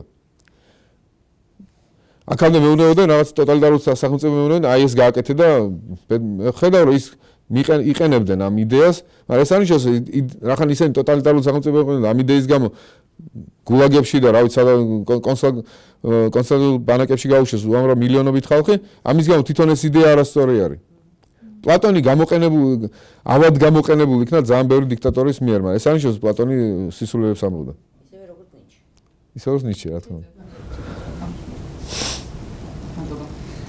მონაწილეობის საკითხი და დაუბრუნდა მოქალაქეების მონაწილეობა ქვეყნის მართვაში. თქვით რომ პლატონი უფრო ხედავს, რომ შეზღუდული პირთა წრე მართავს ქვეყანას, რომელსაც ეს ფილოსოფოსები არიან და რაღაცა წვდომა აქვთ, უფრო სხვა შეგნება აქვთ. და ასევე ახსენებთ, რომ არისტოტელე უფრო ხედავს, რომ ყველა უფრო მეტი მოქალაქე რაც თავისი ფუნქციით ემსახურება და მონაწილეობას იღებს. ხო, დაახლოებით პლატონი ყავს, მე რომ მეუნევიან ნაუშად, რომ რაღაცა ვაქცინაცია გაიარე დაუშვათ და ეს დაგიცავს გრიპისგან რაღაცა. მე არ უსაუბრ, რატო უნდა გავიარო რაღაცა. არა, მე ვიცი რომ ის პროფესიონალებმა განსაზღვრეს ეს ძალიან მცოდნე ხალხმა და ვაქცინაცია თუ არ გავიარეთ, ცუდია, უარესია ჩემთვის. უფრო მეტად მოწყვლადი ვიქნები ამ ვირუსებისგან, ხო? ამიტომ მე უჯერებ ამას და პლატონის აზრით ასეთები არიან ეს პოლიტიკოსი, ფილოსოფოსები, ვინც სწორი კანონები შეიმუშავეს. მე სად მივალ იქამდე ის კანონები შევიმუშაო. დაახლოებით ესე იყო ეკლესიის კრებებით შუა საუკუნეებში, რომ ჩამოდიოდნენ კრებიდან, არ ვიცი, ეფესოს კრებიდან, საერთოდ ესეა სწორი სარწმუნოება, განმისო. მე სად შემიძლია გავიგო რა კამათები ქონდათ იქ? მე უჯერებ ამას. და მიყვები. აი ეს საინტერესო იდეალური ფილოსოფოსები დღევანდელს ალბათ თანხმდებით, რომ თუ არსებობენ, ბევრი არ გვხდება ყოველ შემთხვევაში. და ჩვენს მიუხედავად იმისა, რომ წყობა გვაქვს ესეთი, რომ ჩვენ ვირჩევთ ჩვენს წარმომადგენელს პარლამენტში, ჩვენ ვირჩევთ მთავრობას, მაგრამ ამავდროულად ჩვენ გვინდა დავიტოვოთ იმის უფლება, რომ კითხვა რომ გაგვიჩნდება დავსვათ კითხვა, ან თუ დავინახავთ რომ რაღაცა არასწორად წავიდა, ჩავერთოთ ამ გადაწყვეტილების მიღების პროცესში ასე თუ ისე და აი არისტოტელეში უფრო მეც ხედავთ ამისას, რომ თქვათ მოქალაქეს უნდა ქონდეს იმის სივრცე რომ ჩაერთოს უფრო კი, რა თქმა უნდა, რა თქმა უნდა. გაშალოთ ეს თემა, კარგად გავიგე. რა თქმა უნდა ასე, იმიტომ რომ როგორი წინააღმდეგება. რა თქმა უნდა ასე, იმიტომ რომ პლატონთან არის როგორც თქვი, ასე ვთქვათ, კეთილშობილი მორჩილების იდეა, რომ შენ არ ჩაერიო იმ ჟელობაში, შენ დაემორჩილა დიდი პოლიტიკოსების და ფილოსოფების განსაზღვრულ კანონებს. და შენს ბიზნეს, შენ საქმეს მიხედო, როგორც ჩანს. Mind your own business, ხო არის? ცველებმა ამათმა ეს იერარქია სწორი დაიცვან. მაგრამ არისტოტელესთან შენ პასუხისმგებლობა ნაწილდება ყველაზე. შენ ვალდებული ხარ თვითონაც იმ ნაწილდება და არისტოტელე ფიქრობს, რომ ამითი მე უფრო ბედნიერ ქალაქს ვქნი. იმიტომ რომ ბედნიერად შენ ხდის მონაწილეობა აი ზნეობრივ ცხოვრებაში. ზნეობრივ ცხოვრებაში სრულყოფილად მონაწილეობს გესმის რასაკეთებ. ამიტომ ყველა როცა მონაწილეობს ამაში თითოეული ადამიანი მონაწილეობს ბედნიერებაში და პლატონთან მარტო ის ფილოსოფოსები არიან სუპერბედნიერები და დანარჩენები ისე რა. და მონაწილეობის სივრცე მეტი არისტოტელესთან. აი მაინტერესებს თავი რომ ამავდროულად არისტოტელე საუბრობს სხვადასხვა სოციოეკონომიკურ ფენებზე, ხო? და შესაბამისად მათ სხვადასხვა ინტერესებიც აქვს და შეიძლება სხვადასხვა შესაძლებლობებით, სხვადასხვა დონის განათლებაც. აი ამას როგორ მოყვიდის ამ იდეას, როგორ არისტოტელე ლაპარაკობს ამიტომ შერეულ ძალაუფლებაზე ლაპარაკობს არისტოტელე, რაც პლატონი აპირისპირებს ერთმანეთთან. არისტოტელე შერეული ძალაუფლება შეიძლება იყოს. ანუ არისტოტელეს კონტინუუმია სხვადასხვა ტიპის ძალაუფლებების. შეიძლება რომელიღაცაში უფრო მეტად არისტოკრატული იყოს, თუმცა დემოკრატიული ელემენტიც იყოს და ოლიგარქიულიც. რომელიღაცაში უფრო მეტად ოლიგარქიული. პრობლემა რა თქმა უნდა ეს არის, იმიტომ რომ თუ ოლიგარქიული ელემენტი ჭარბობს, მაშინ ისინი ისეთ კანონებს იღებენ, რომელიც ოლიგარქებს უფრო ესადაგებად. და არისტოტელე ამიტომ არ არის ისეთი, რომ ნებისმიერობის მომხრე არ არის. არისტოტელე ამბობს, არა, არსებობს რაღაც უფრო კარგი სახელმწიფოები არსებობს, არისტოკრატული არსებობს. ამიტომ თამასად უნდა გქონდეს ის არისტოკრატული, რომ შეამოწმო ესენი. ისეთი მაღალი არა ეს თამასი როგორც პლატონთან, მაგრამ არისტოტელეს არის. არისტოტელეს შერეული ძალაუფლებები შესაძლებელია, ამიტომ საშუალო ფენაც მნიშვნელოვანია, რომელიც დააბალანსებს ამ უკიდურესად დაპირისპირებული შრეებს შორის ურთიერთობებს. მდგრადობისთვის საშუალო ფენა აუცილებელია. სწორედ ამასთან შეგიძლია საშუალო ფენა ვახსენა. საიდან აიღო ეს იდეა, იმიტომ რომ მაშინ ვარები განვითარებული ჯერ კაპიტალისტური ურთიერთობები, საიდან მოიტანა ეს იდეა? არსებობდა თუ არა ეს იდეა რეალურად მაშინ საზოგადოებაში, თუ ეს მის მიერ მისი ფილოსოფიიდან გამომდინარე, იმიტომ რომ უკიდურესობები არ ვარგა. თუ ძალიან არისტოკრატი ხარ, შენ მაშინ გაიბღინძები სულიერად, უფრო ამპარტავანი შეიძლება გახდე. ამპარტავანება კიდე უკიდურესობაში გადავარდნა. თუ ძალიან ღარიბი ხარ, მლიქვნელობა შეიძლება დაგემართო. მლიქვნელობა და ამპარტავანება ორი უკიდურესობა. საშუალო ფენას აქვს ეს მდგრადობა, რომ არც გაბღენძილია და არც მლიქვნელი არის. საშუალო ფენა რაც ჯანსაღი სულიერი მდგომარეობის მაჩვენებელია. საშუალო ფენას მოსყიდვა, საშუალო ფენაზე ტირანს ნაკლები გავლენა ექნება. ამიტომ ტირანისგანაც გისავს საშუალო ფენას. ტირანი ადვილად მოისყიდით ძალიან ღარიბს. ტირანი დააშინებს ძალიან დიდ ქონებას წაგართმევა. საშუალო ფენას ვერ დააშინებს ეგრე. ანუ საშუალო ფენა ამ გაგებით არისტოტელეს არის მდგრადობის პრინციპი. მაგრამ საშუალო ფენა არ ბადებს საუკეთესო ადამიანებს. საშუალო ფენა ბადებს საშუალო ადამიანებს. არა კაპიტალისტური გაგებით უნდა იყოს ეს საშუალო ფენა სხვა რაღაცაზე. საშუალო ფენა როგორც ქონებით ისე სულიერად აი საშუალო არის. ანუ არსებობდა მაშინ რეალურად საშუალო ფენა როგორც ასეთი. ცხადი არსებობდა რახან არსებობდა როგორც ყოველთვის არსებულზე. მაგრამ რამდენი რამხელა იქნება დიაპაზონი ამ საშუალო ფენის მაგაშია. ანუ არისტოტელეს მიხედვით არის არისტოტელეს ფილოსოფია არის როგორც გავიგე ანუ რა სტაბილური და მდგრადი საშუალო ფენაზე ორიენტირებული სახელმწიფო თქო და პლატონის არის რაღაც იდეალიზმი რომელიც ყოველთვის არასტაბილური ალბათ და იყო და იქნება დღევანდელ შემთხვევაში როცა თუნდაც თანამედროვე ტექნოლოგიები არსებობს არ ვიტყვი ყოველთვის არასტაბილური იქნება უბრალოდ პლატონთან მე სხვა რამსო პლატონი არ ამბობს პლატონს რო უთხრა მაგალითად თავისმა მეგობარმა დიონმა აი ტირანი დიონისე მოკვდაო ეხა სირაკუზაშიო და წამოდიო მე ვიქნები პოლიტიკოსიო და შენ ჩემი ფილოსოფოსი და რაღაცა ერთად რევოლუცია მოვაწყოთო მით უმეტეს ის დიონისეო შენს მოკლას აპირებდაო და იქ პლატონმა უთხრა მოიცა ერთ წამითო რა ხდება სირაკუზაში შეხედება როგორ ცხოვრობენ სირაკუზელებიო ყოველდღე კეიფობენო დღეში ორჯერ სექსი აქვთო ესეთი ხალხია როგორ შეიძლება იქ რაღაცა ჩამოყალიბო იდეალური ქვეყანაა ის შინაგან გარდაქმნაზეა და არა გარედან რევოლუციურ რაღაც შეტანილ ცვლილებაზეა პლატონი არ იყო ლენინი ისევ ამ ლენინი და ბოლშევიკებს ჰქონდათ რომ ჩამოყალიბე იდეალური სტრუქტურა კანონების და სახელმწიფოს და ხალხიც გაიდეალურდება და ძმები და დები გახდებიან ეგრევე ეს არ იყო პლატონი პლატონი ძალიან რეალისტია, მაგრამ პლატონი რაც არ უნდა სახელმწიფო იყოს, სწორება მაინც უნდა იყოს აი იდეალურზე. აი ეს ვარსკვლავის უნდა დანათოდეს. და ეს სწორება დინამიკაში გაგდებს შენ. სულ უკმაყოფილო იქნები. მაგრამ ეს არის რომ ერთბაშად შემოიტანო. მასის ბედნიერებაზე არ ვამბობ. მე ჩემი კითხვა ამ შემთხვევაში დღევანდელ შემთხვევაშიც ანუ ჩვენ რენესანსებს ვსაუბრობთ და რაღაც ეტაპებზე ხო რაც გავხერე. დღეს არის ნუ ეს ინტერნეტის ეპოქა ხო? და ეს ინტერნეტი აძლევს რაღაც განსაკუთრებულ ექსტრა შესაძლებლობებს ხო ყველა ადამიანს, ვისაც აქვს ინტერნეტი მსოფლიოში. და აი ამ შემთხვევაში თქვენი აზრით რაღაც ახალი რეალობა შეიქმნება, მაგალითად ჩემი აზრით ევროპა დღეს რაღაც პრაქტიკული იდეალიზმის საზოგადოება, სადაც პრაქტიკულობაში პოულობენ რაღაც იდეალიზმს და ხშირად ეს ბედნიერებისკენ არ მიმავალი გზა არის განვითარების პრობლემებზე, ყოველ შემთხვევაში მე მგონია, თუ რაღაც ახალ ანუ რა იქნება მომავალში, ვთქვათ, რისკენ მიიყვანს ეს გლობალური ინფორმაციის და ვთქვათ, რაღაც სწრაფის და ახალი შესაძლებლობების შემთხვევა ადამიანის.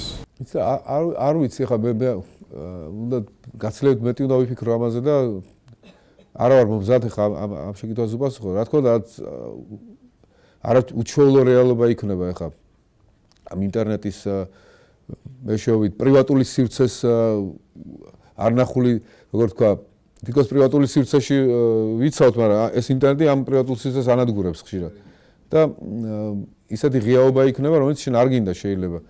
მე კარგიცაა, ცუდიც არის. მე არა ვარ მზად ვილაპარაკო ამაზე, ცალკე ლექცია და ცალკე კვლევის საგანი იქნება. ძალიან კაი ინგლისური სერიალია Black Mirror. Black Mirror იკვლევს აი ზუსტად ამას, ფილოსოფიური ფილმებია ფაქტობრივად, რომ ტექნოლოგიურ განვითარებას რაღაც ახალი სულიერი რეალობები მოყვება და ახალი დიდი პრობლემები, დისტოპიური ფილმები არის.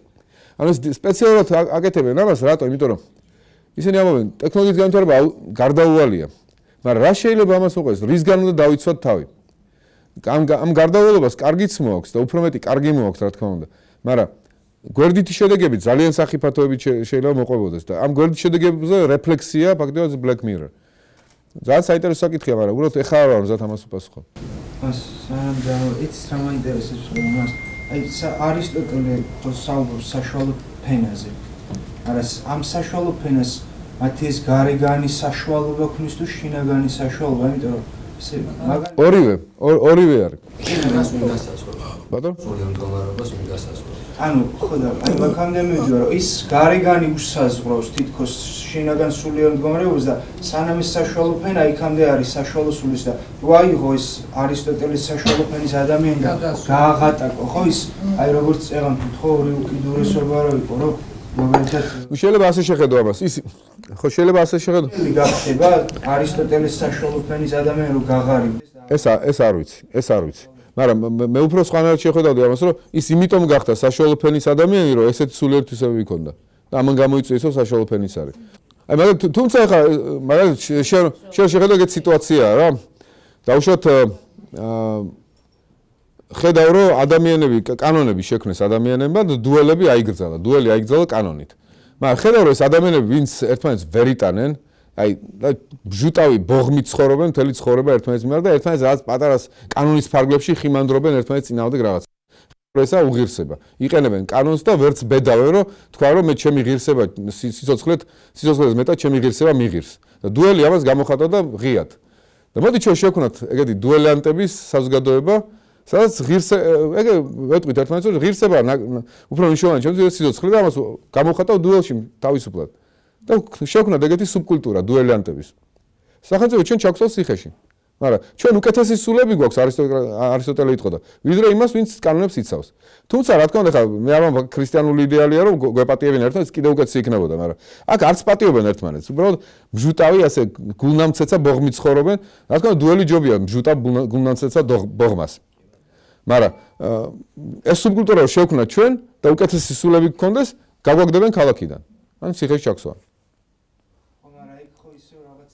ჩვენ ვიქნებით დიდსულოვანი ადამიანები ვიქნებით. დიდსულოვანი ადამიანებისთვის საშუალო ფენის მორალის კანონებში და ქალაქში ადგილი არ არის. ერთი კითხვა მაქვს კიდე ესეც მინდა დამს. ანუ შესაძლებელია რომ შენ ფიქრობ რომ შეიცანე რაღაც აბსოლუტური სინდისის გაგება, ან თვითონ აბსოლუტური სინდისი, ან აბსოლუტური ღირსება და ის არ მოიცავდეს პატიებას თავის თავში. ეს უკვე სხვა საკითხია.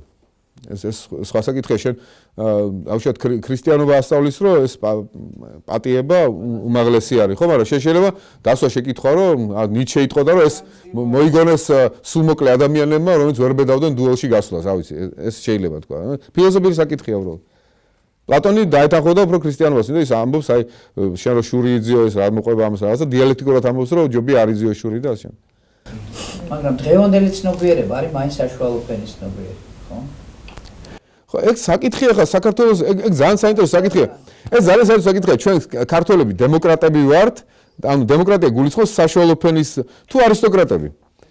ხო და რო წაიკითხო, ჯაყოსხიზნები რო წაიკითხო, მაგალითად, ჯაყოსხიზნებში თემურას ხევისთავი და ეს მღვდელი, ნამღვდელარი, ნახუცარი ივანე რო ლაპარაკობენ, ისინი მიდიან დასკვნით, ჩვენ უფრო არისტოკრატული ხალხი ვარ და არა დემოკრატიული.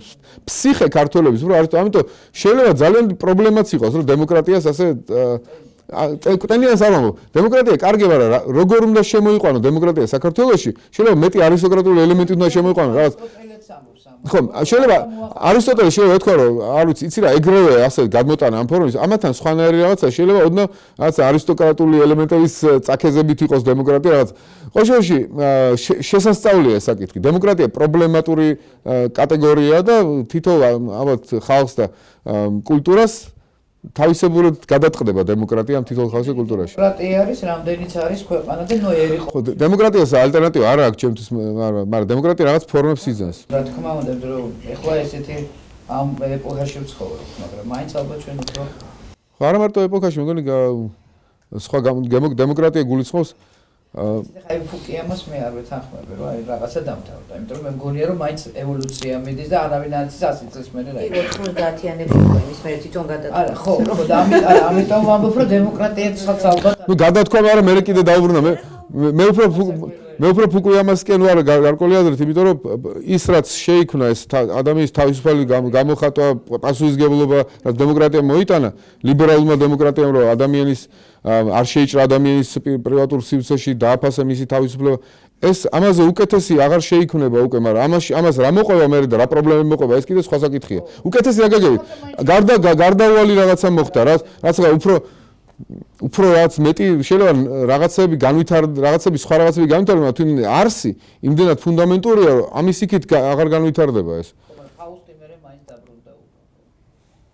ფაუსტი დაბრუნდა უკვე, აი ეს ბოლო ფაუსტი? კი, მაგრამ ბოლო ფაუსტი, კი ბატონო, ფაუსტური არის უკვე ეს ცივილიზაცია, ის ფაუსტი ბოლოში დაბრუნდა. აუ, თქლდა ის ყველაფერი, რაც ფაუსტმა გადაიტანა? ნუ არა, არ გადაიტანა, რატო თქლდა? ეს ისტორიული გამოცდილებაა. მე ვფიქრობ, რომ ეხლა კაცობრიობას ძალიან დიდი ისტორიული გამოცდილება აქვს და სხვათა შორის ჩემის აზრით არისტოტელემდე და პლატონამდეც. ხო, იყო ის რაღაც ისტორიული გამოცდილება, ეს იყო აბსოლუტურად ახალი ერის დასაწყისი, ისევე როგორც თქვა 200 წლის უკან დაიწყო კიდევ რაღაც ახალი ერა და მერე კიდევ დაიწყება ახალი ერა. ნუ რომ ჩემის აზრით სანამ კაცობრიობა იქნება ეს ახალი ხალხმა მიყვარს მეტაფორებით გამოხატვა, მაგრამ იქნება არა მეტაფორებით სახიფათოა, იმიტომ რომ შეიძლება ყველაფერი ნიუანსი არ ითვალისწინებს, მაგრამ მე ვცხოვრობ კუნძულზე მაგალითად. და ჩემ კუნძულზე ამოდის ბანანის ხე და რაღაცა შენივად კარგად ავარ და ცურო არ ვიცი. და უსაბე ხედავ ეს დაჭკნა ეს ბანანის ხე, აღარა მაქვს. ხედავ გვერდზე კუნძულია სადღაც და ხედავ რომ ეხლა თუ არ ვისწავლე მე ცურად არ გავცურე იქეთ. მაშინ მე მოკდები შიმში, გავცურე და უკვე იმ კუნძულზე კარგად ავარ. მაგრამ უკვე სხვანაირი ვარ, მე ცურავ ვიცი უკვე. მე ვერ მოვიჩვენებ თავს რომ არ გამიცურია. არ გამიცურავს. ანუ აი ესეთი რაღაცა მოხდა ეს თავისუფლების ეს ლიბერალური დემოკრატია რაც მივიღეთ აი ეს ნასწავლი ცურვაა უკვე რა და ვეღარ მოიჩვენებ თავს რომ ეს არ იყო. ისევე როგორც პლატონის და არისტოტელეს ეს სწავლება იყო ძალიან დიდი გამოცდილება თუნდაც აი 200 წლის წინანდელ ამბებთან. ხო? განმანათლებლობა ხო იყო ეს რაღაც ერთგვარი დაბრუნება იქ პლატონთან და არისტოტელესთან. გარკვეული, მაგრამ ეს განმანათლებლობის ეს სულისკვეთება ასე მკაფიოდ არ იყო პლატონთან და არისტოტელესთან. და შუა საუკუნეებში. ეს სრულიად ახალი იყო რაღაც. ეს არ იყო დაბრუნება, ეს იყო რაღაც თვისებრივად ახალი. რენესანსი არ არის აღორძინება, არ არის სწორი სიტყვა. რენესანსი არ არის აღორძინება ანტიკურობის. რენესანსი თვისებრივად ახალი იყო. კარგად დავიწყებული ძველია ყველაფერი ახალი. არა? ეპოქები იცვლებიან და რაღაცა თვისებრივად ახალი ხდება და ამიტომ კარგად დავიწყებული ძველიც რაღაცნაირად დიალექტიკაში ეწერება და ის დიალექტიკა კი მოიტანა სრულიად ახალი რაღაცა. და ვერ დავხუჭავ თვალს რომ ვერ ვიტყვით რომ არ მოუტანია. ხო და ამას ვამბობ რაღაცას მოიტანს კიდევ შემდეგ ახლა. არ ვიცი ლიბერალურ დემოკრატიას უკეთეს მე მგონი არ მოიტანს. ალბათ პლატონის ესე ფიქრობდა და არისტოტელეს კითხვა მაქვს რომ არ დამოვიდეს. მე პოლიტიკურ რეალიაში და ხა მეორე მოსვლა ისტორია თუ გათავდება მე რა იქნება მაგაზე არ ვლაპარაკო. არა ისტორია გათავდება ხომ არ შეიძლება ასე ვიფიქროთ და თქვენი აზრი მაინტერესებს, როდესაც ახლა გისმენთ ძალიან საინტერესო იყო რა თქმა უნდა. აი პლატონი ჩვენ ყავს სუპერ იდეალისტი ფაქტობრივად, იმიტომ რომ შექმნა ასეთი იდეალური სამყაროს მოდელი, ესე ვთქვათ, განუდგათ დაყო და ხომ არ არის ის შეიძლება ვთქვათ ძალიან პრაქტიკოსიც, იმიტომ რომ მან ერთგვარად უსაფრთხოების სისტემა შექმნა ქალაქისთვის თუ ქვეყნისთვის, როდესაც ფენებად განსაზღვრა ფუნქციები და მმართველობა ჩააბარა მაგალითად ყველაზე საუკეთესო ფილოსოფოსებთან ძლიერ. ანუ მათ უსაფრთხოების სისტემა შექმნა, რომ ასეთი ადამიანების ხელით შექმნილი კანონები იქნება სწორედ ისეთი მოქმედი, რომელიც დაიცავს დანარჩენებს და მათ თითქოს გაუთავისუფლა მოვალეობებისგან გაათავისუფლა, ვისაც არ ქონდა შესაძლებლობები. აი მაშინ როდესაც თქვათ არისტოტელე უყურებს ამას ემპირიულ სინამდვილეში და თulis რომ ყველა შეუძლია მართლობა, ყველა შეუძლია. აი ჩვენ მაგალითად ახლა ამ დილემის წინაშეც კი გავართ, იმიტომ რომ იცით რა არის ადამიანი თავისუფალი გახდება მიზნით და მიზნის მისაღწევად არანაირი დაწყვეტილება არ არის. და ამ დროს ყველაზე უფრო ასე ვთქვათ ძლიერი ამ მიზნისკენ სწრაფვაში არის ხოლმე ნაკლებ შესაძლებლობის მქონე ადამიანი და ისინი ხვდებიან იქ სადაც არ უნდა მოხვდეთ. აქედან მოდის ეს რაღაცა კანონებიც კი, რომელსაც ჩვენ მაინც ვუხორციელებთ. ეს არისტოტელე პლატონის დროსაც იყო ეს პრობლემა და პლატონსათანაც არის რომ სამწუხაროდ უღირსები უფრო მეტად მიდიან ძალაუფლებისკენ ვიდრე ღირსეულები და ეს ყოველთვის არის ეს ძალაუფლება დიდი საცთური არის. მაგრამ ნუ იდეა არის ეს საცთური და ეს უზურპაცია რო არ მოხდეს სუდის მიერ მაქსიმალურად განელდეს და პლატონსაც თავისი გადაწყვეტა აქვს, არისტოტელეს თავისი გადაწყვეტა აქვს.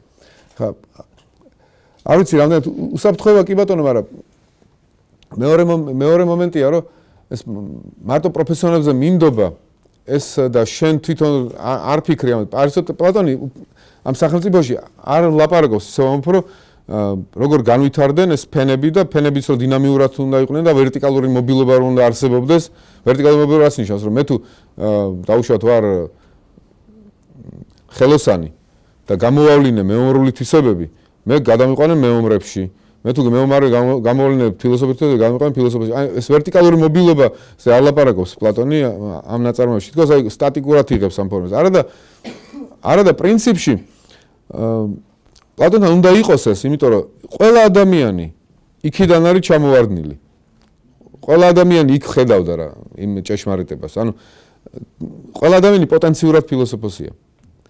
კიდევ ერთი არისტოტელესთან არ არის როგორც აქამდე თქვი ის რევოლუციური პოტენციალი რაც პლატონთან. პლატონი პარადოქსული რახან არის. აი გითხრათ ახლა ქვა რომ ნელა გაუხახუნო ერთმანეთს ნაპერწკალი არ გავარდება. აი მაგრად რომ გაუხახუნო ნაპერწკალი გავარდება. პლატონი ნაპერწკლიანი ფილოსოფოსია უფრო ვიდრე არისტოტელე. ის ამ პარადოქსს ბადებს. ამიტომაც ამბობს რომ აი ქალებიც უნდა იყვნენ მართველები. იმ ეპოქაში ამის თქმა იყო წარმოუდგენელი. მაგრამ ახლა პლატონმა ეს თქვა უკვე პლატონის მიმდევარი უკვე ხედავს რომ ემპირიულად ქალები არ არიან პოლიტიკოსები, მაგრამ ამას ვეღარ უყურებს კეთილის ინდისით. ის ხედავს რომ ეს რაღაც არასწორი არის. არისტოტელესთან კი ემპირია ზემოქმედებს შენ ფილოსოფიაზე. უფრო მეტად ვიდრე პლატონთან. ამიტომ პლატონთან არის თქოს ემპირია ასე აჩვენებს გონება მეუბნება რომ ჭეშმარიტება ესაა, მით თუ არის ემპირიისთვის, რატო არ უნდა შევცვალოთ ეს ემპირია? პლატონი უფრო რევოლუციურია ვიდრე არისტოტელე ამ გაგებით. უფრო იერარქიული, ანუ ზემოდან ქვემოთ. უფრო ღვთიურია. არისტოტელეს დაიმონიურს ეძახდნენ და პლატონს ეძახდნენ თეიოს, ანუ ღვთიური. ნუ იმასთან უსი იყო, იმასთან გამოდის რომ პლატონის სახელმწიფო ცხოვრება უფრო განვითარებადია, ანუ განვითარებისათვის. პლატონის პოლიტიკური თეორია უფრო ღვთიურია, იმიტომ რომ პლატონი ბოლო-ბოლო ლაპარაკობს, რომ საბოლოო მიზანი შენი არის გახდე ღმერთი, იგი დაუბრუნდა იმ იდეების სამყაროს. დიდია, ხო ესე იგი ესეა. ბატონო? სრაფულია, უფრო დიდი დაძაბულობის ველს ქმნის პლატონი ვიდრე არისტოტელე. არ ვიცი, ეგ უკვე აღარ ვიცი. სწრაფად თუ არ ვითარდება, არ ვიცი. მაგას ვერ გეტყვი. არისტოტელე ამბობს, რომ პლატონი ისეთ იდეალურ რაღაცას სისტემას აკეთებს, რომ შეუძლებელია უბრალოდ. რახან შეუძლებელია, ამიტომ ბოროტია. ამიტომ ისა ერთადერთი შესაძლებელი, რაც ისა ერთადერთი კეთილი, რაც შესაძლებლობის ფარგლებშია. არისტოტელე ფიქრობს ეს რაღაცას, რომ სოფისტებიო, რითი არიან, არასწორებიო. სოფისტები ლაპარაკობენ ნებისმიერ კანონზეო. აი მოდი ეს ასე მოვწყოთ, სოციალური ინჟინერია, როგორც ამბობენ, ხო? მოდი სოციალური ინჟინერით ასე ბოლშევიკები რაც აკეთებდნენ. სოციალური ინჟინერი ეს გავაკეთოთ, მოდერნიზაცია, რაღაცა. და არა და არ ითვალისწინებ ის ვინ არის. მოდი აქამდე არაფერი არ იყო, ეხლა დავიწყებ ყველაფერს. და ბატონო, სუფთაფურცლიდან. და მე ვარ ახალი დემიურგი და ახალი ღმერთი და აი ესა ბოლშევიზმი. გინდა თანამედროვე ბოლშევიზმი, გინდა ძველი ბოლშევიზმი, ეს ბოლშევიზმი. არისტოტელე არის ამ ბოლშევიზმის მოწინააღმდეგე. შემდეგ გაითვალისწინო რა მოცემულობა არის და იმის მიხედვით გავიდა. სოფისტები კი ლაპარაკობენ ნებისმიერი მოცემულობა შევცვალოთ რიტორიკით. არის უკაცრავად რიტორიკით ვერ შესული. შემდეგ გაითვალისწინო ადათ-წესები, სულიერი განწყობა, კონსტიტუცია ამ ხალხის ყველაფერი ეს უნდა გაითვალისწინო. თუ არა და სიტყვით ვერ შესული. და პლატონიც არისტოტელესადრეთ გამოდის ერთგვარი სოფისტი. რა თქმა უნდა, არა ისეთი სოფისტი, როგორც სხვა სოფისტები, ვისაც ჭეშმარიტების არ ჯეროდა.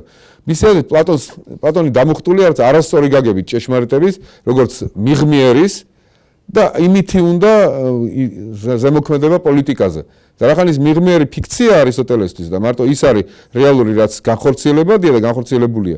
ამიტომ ისვის პლატონის გარკვეულებრივ სოფისტების კატეგორიაში შეიძლება გავიდეს. თუმცა არისტოტელე ათეისტი არ არის.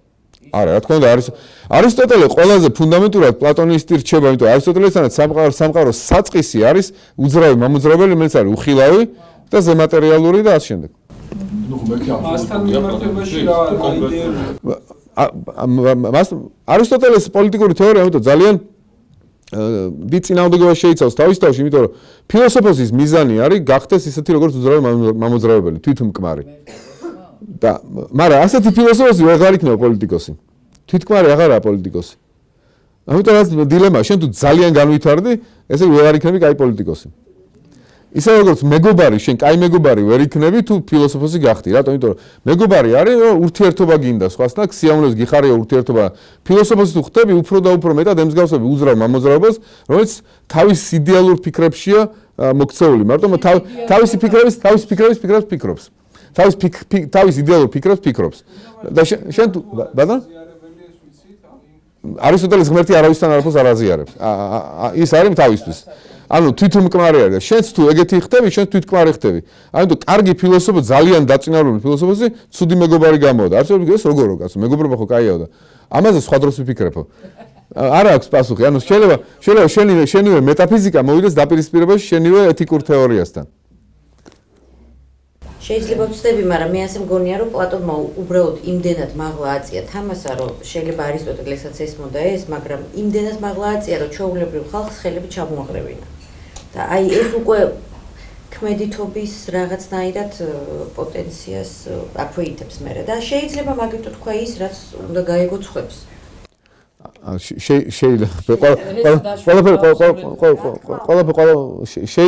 შეიძლება უბრალოდ არისტოტელემ ხა ვერ წარმოიდგინო, რომ სადღაც უცებ აღმოჩნდა რაღაცა აფრინდე მე-10 სართულზე, ხო თუ ლევიტაცია, მაგრამ ეს პერიოდი არის, როდესაც ჯერ კიდევ რელიგია არის ძალიან მაღალ დონეზე, არსებობს უკვე ბიბლია, არსებობს რელიგიები, იუდაიზმი არსებობს ყოველ შემთხვევაში ამ დროს უკვე, ხო?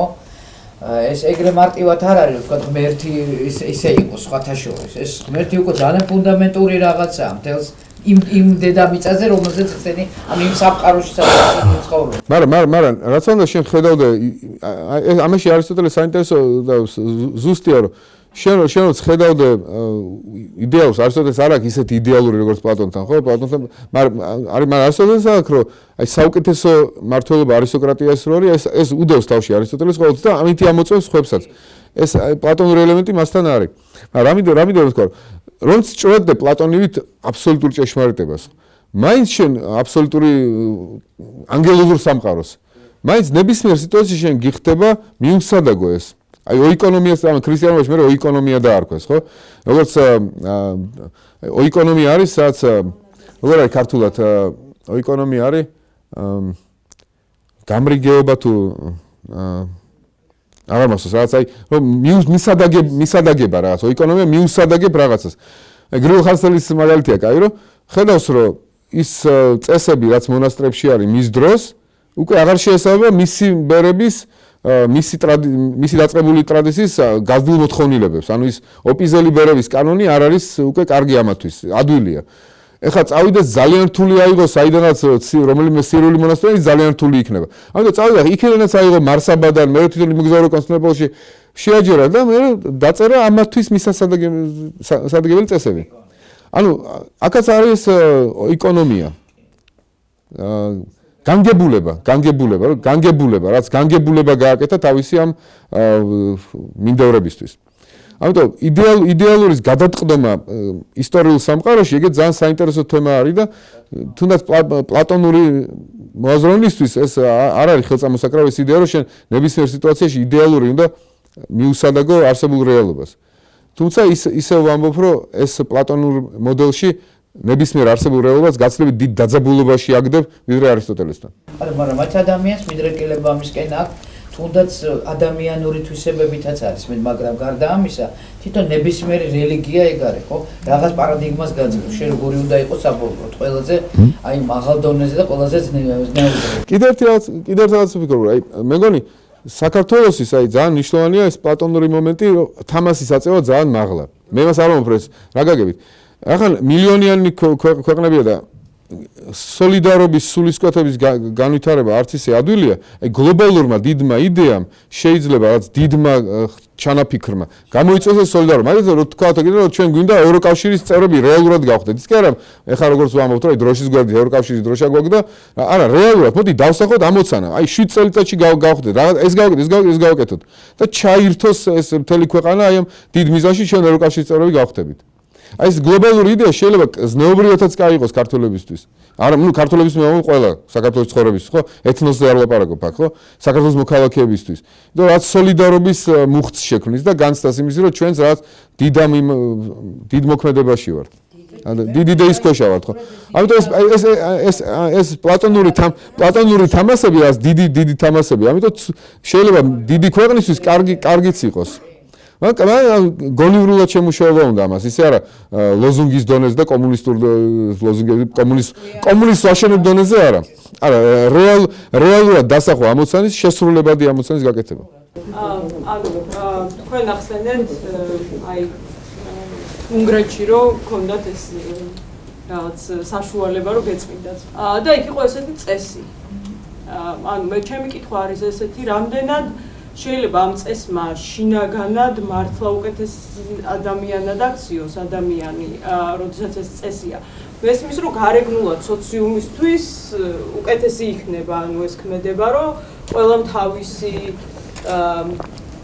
თავისი მოხმარებული ტრენაჟორი მერე გაწმინდოს, ან თუნდაც ნაგავი დაახარისხოს, მაგრამ თუ მე არ მრჩება იმის თავისუფლება, რომ აი აქ დახარისხებული ნაგავიც არის და როგორც წესი არის ესე და არის იქ კიდე საერთო ნაგავიც და მე ნებისმიერ ქვეყანაში მაქვს უკვე მაინც არჩევანი თავისუფალი, რომ მინდა დავახარისხებ და ესე ჩავყრი და მინდა მთლიანად ჩავყრი. ანუ ამასში არ მეხებიან, ანუ რამდენად თქვენ ფიქრობთ, რომ უკეთესი გახდით შინაგანად, მარტო იმიტომ, რომ წესი დაემორჩილეთ, რამდენად ეს არის შესაძლებელი, რომ სახელმწიფომ აი ამ კუთხით უკეთესი გახადოს. ანუ კიდე ცოტა რომ დავამატო, ანუ ფიქრობდი სოციალისტური წყობის ქვეყნები ახლაც არის და უფრო მეტად კაპიტალისტური, ხო? ანუ კაპიტალისტები ამბობენ, მემარჯვენეები ამბობენ, რომ ნუმერები მე თვითონ ვივიღებ გადაწყვეტილებას, ჩემ მოყვას დავეხმარები თუ არა და ეს ჩემი თავისუფლებიდან მიღებული გადაწყვეტილება უნდა იყოს. სოციალისტები ამბობენ, რომ არა, ანუ ეს სოლიდარობა რაღაცნაირი გაზიარებული თემა არის და შენ გინდა არ გინდა თუ ამ სახელმწიფოში ცხოვრობ, უნდა გადაიხადო გადასახადი, რომელთაც სხვას დავეხმარებით, ხო? ანუ სად უფრო რეალური არის, რომ ადამიანის ნამდვილი ზნეობრივი განვითარება მოხდეს, ანუ და სად უფრო ენდობიან ადამიანის განვითარების პოტენციალს, ანუ ეგ არის ჩემი კითხვა და პირველი კითხვა და თვითონ არისტოტელე და პლატონი ფიქრობდნენ, რომ აი პლატონთან არის ეგეთი ერის მითია, ეგეთი რომ გარდაიცვლება ერი და 10 დღე არის მე გაცოცხლდება ისო. ეს რა ყובה სხვა ადამიანებზე რა ბედი ხდებათ მათ სულებს იქ და ზოგი სულიო ჩამოქვეითთაო რაღაცა ფუტკრები გახდეთ რაღაც მოკლედ აღარ მოსუსტად რაზე ლაპარაკობს უნდა გავიხსენო მაგრამ იდეას სწორედ გადმოვცემ რომ ესენიო იმიტომ ჩამოქვეითთანო და იმიტომ გახდენო უფრო სხვა არსებებად რაღაცა ცხოველებზე ლაპარაკობს ბატონი ირონიზირებს ალბათ იმიტომ რომ მათანო სიკეთის კეთებაო ჩვეულების მიხედვით იყო და არა ცოდნის მიხედვითო მარტო ჩვეულებაო არ არის საკმარისი რომ შეაჩერო შენში ბოროტებაო ჩვეულება არის ძლიერიო მაგრამ მარტო ჩვეულებაზე ვერ აგებო ჩვეულება თუ არ არის წილნაყარი ფილოსოფიასთანო ანუ ეროტიულ შეყვარებასთან ჭეშმარიტების მაშინ ეს ჩვეულება თავისთავად მხოლოდ შეგაჩერებს მაგრამ არ არის გარანტია რომ ეს არ შეილახება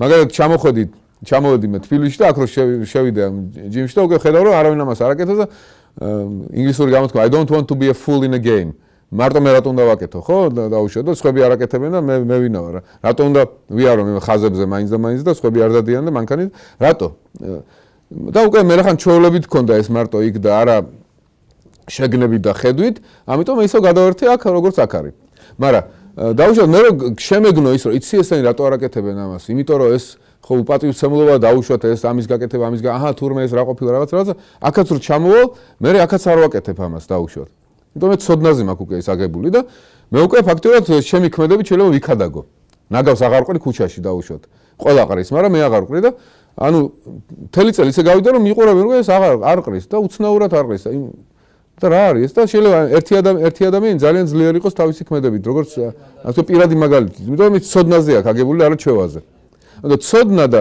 რეალურად შეყვარება იმ ფასეულობის ესაა გარანტია იმისი რომ შენ უფრო მდგრადად იდგები იმაში და არა მარტო ჩვევით ხო სახელმწიფო ხა სოციალური კაპიტალიზმი ეს უკვე სხვა საკითხი არის მე არა ვარ ხა მზად ამაზე უპასუხო იმიტომ დოგმატურად არც ერთი ვარ არც მეორე მგონი დოგმატური ზოგი არის რომ დოგმატური ის მემარჯვენე და დოგმატური მემარცხენე და მე უფრო ილია ჭავჭავაძის პოზიცია მომწონს რომ ილია ჭავჭავაძე იცის სხვადასხვა თეორიები ეს და უსადაგებს თავის არსებულ რეალობას ის კერძოსაკუთრების აუცილებლობასაც აღიარებს ილია ჭავჭავაძე პირადი სივრცის ხელშეუხებლობას ამავე დროს ლაპარაკობს რომ სოციალური სოლიდარობები უნდა იყოს და არ არის მარტო მინიმუმი რომ კანონები დაიცვა ეგ მინიმუმი ადამიანის და უფრო მეტი არის ადამიანი ვიდრე უბრალოდ კანონების დაცვა და საკუთარ კეთილობაზე ზრუნვა უნდა საზოგადოების კეთილობაზე იზრუნო ილია იმასაც ფიქრობს შეიძლება პროგრესული გადასახადებებზეც ვიფიქროთო ანუ არ არის ილია შებოჭილი ან იმით რა ქვია ან წმინდა მარქსით ან წმინდა ჰაიეკით არ არის ასე ანუ შენ და შეაფასო ეს ლოგოსით რა ვიცი სულიწმინდით ლოგოსით გიგინეიშვილი აზროვნებით შენი აზროვნებით და გული თქვა რა უფრო სამართლიანად მიგაჩნია ამა თუ იმ ვითარებაში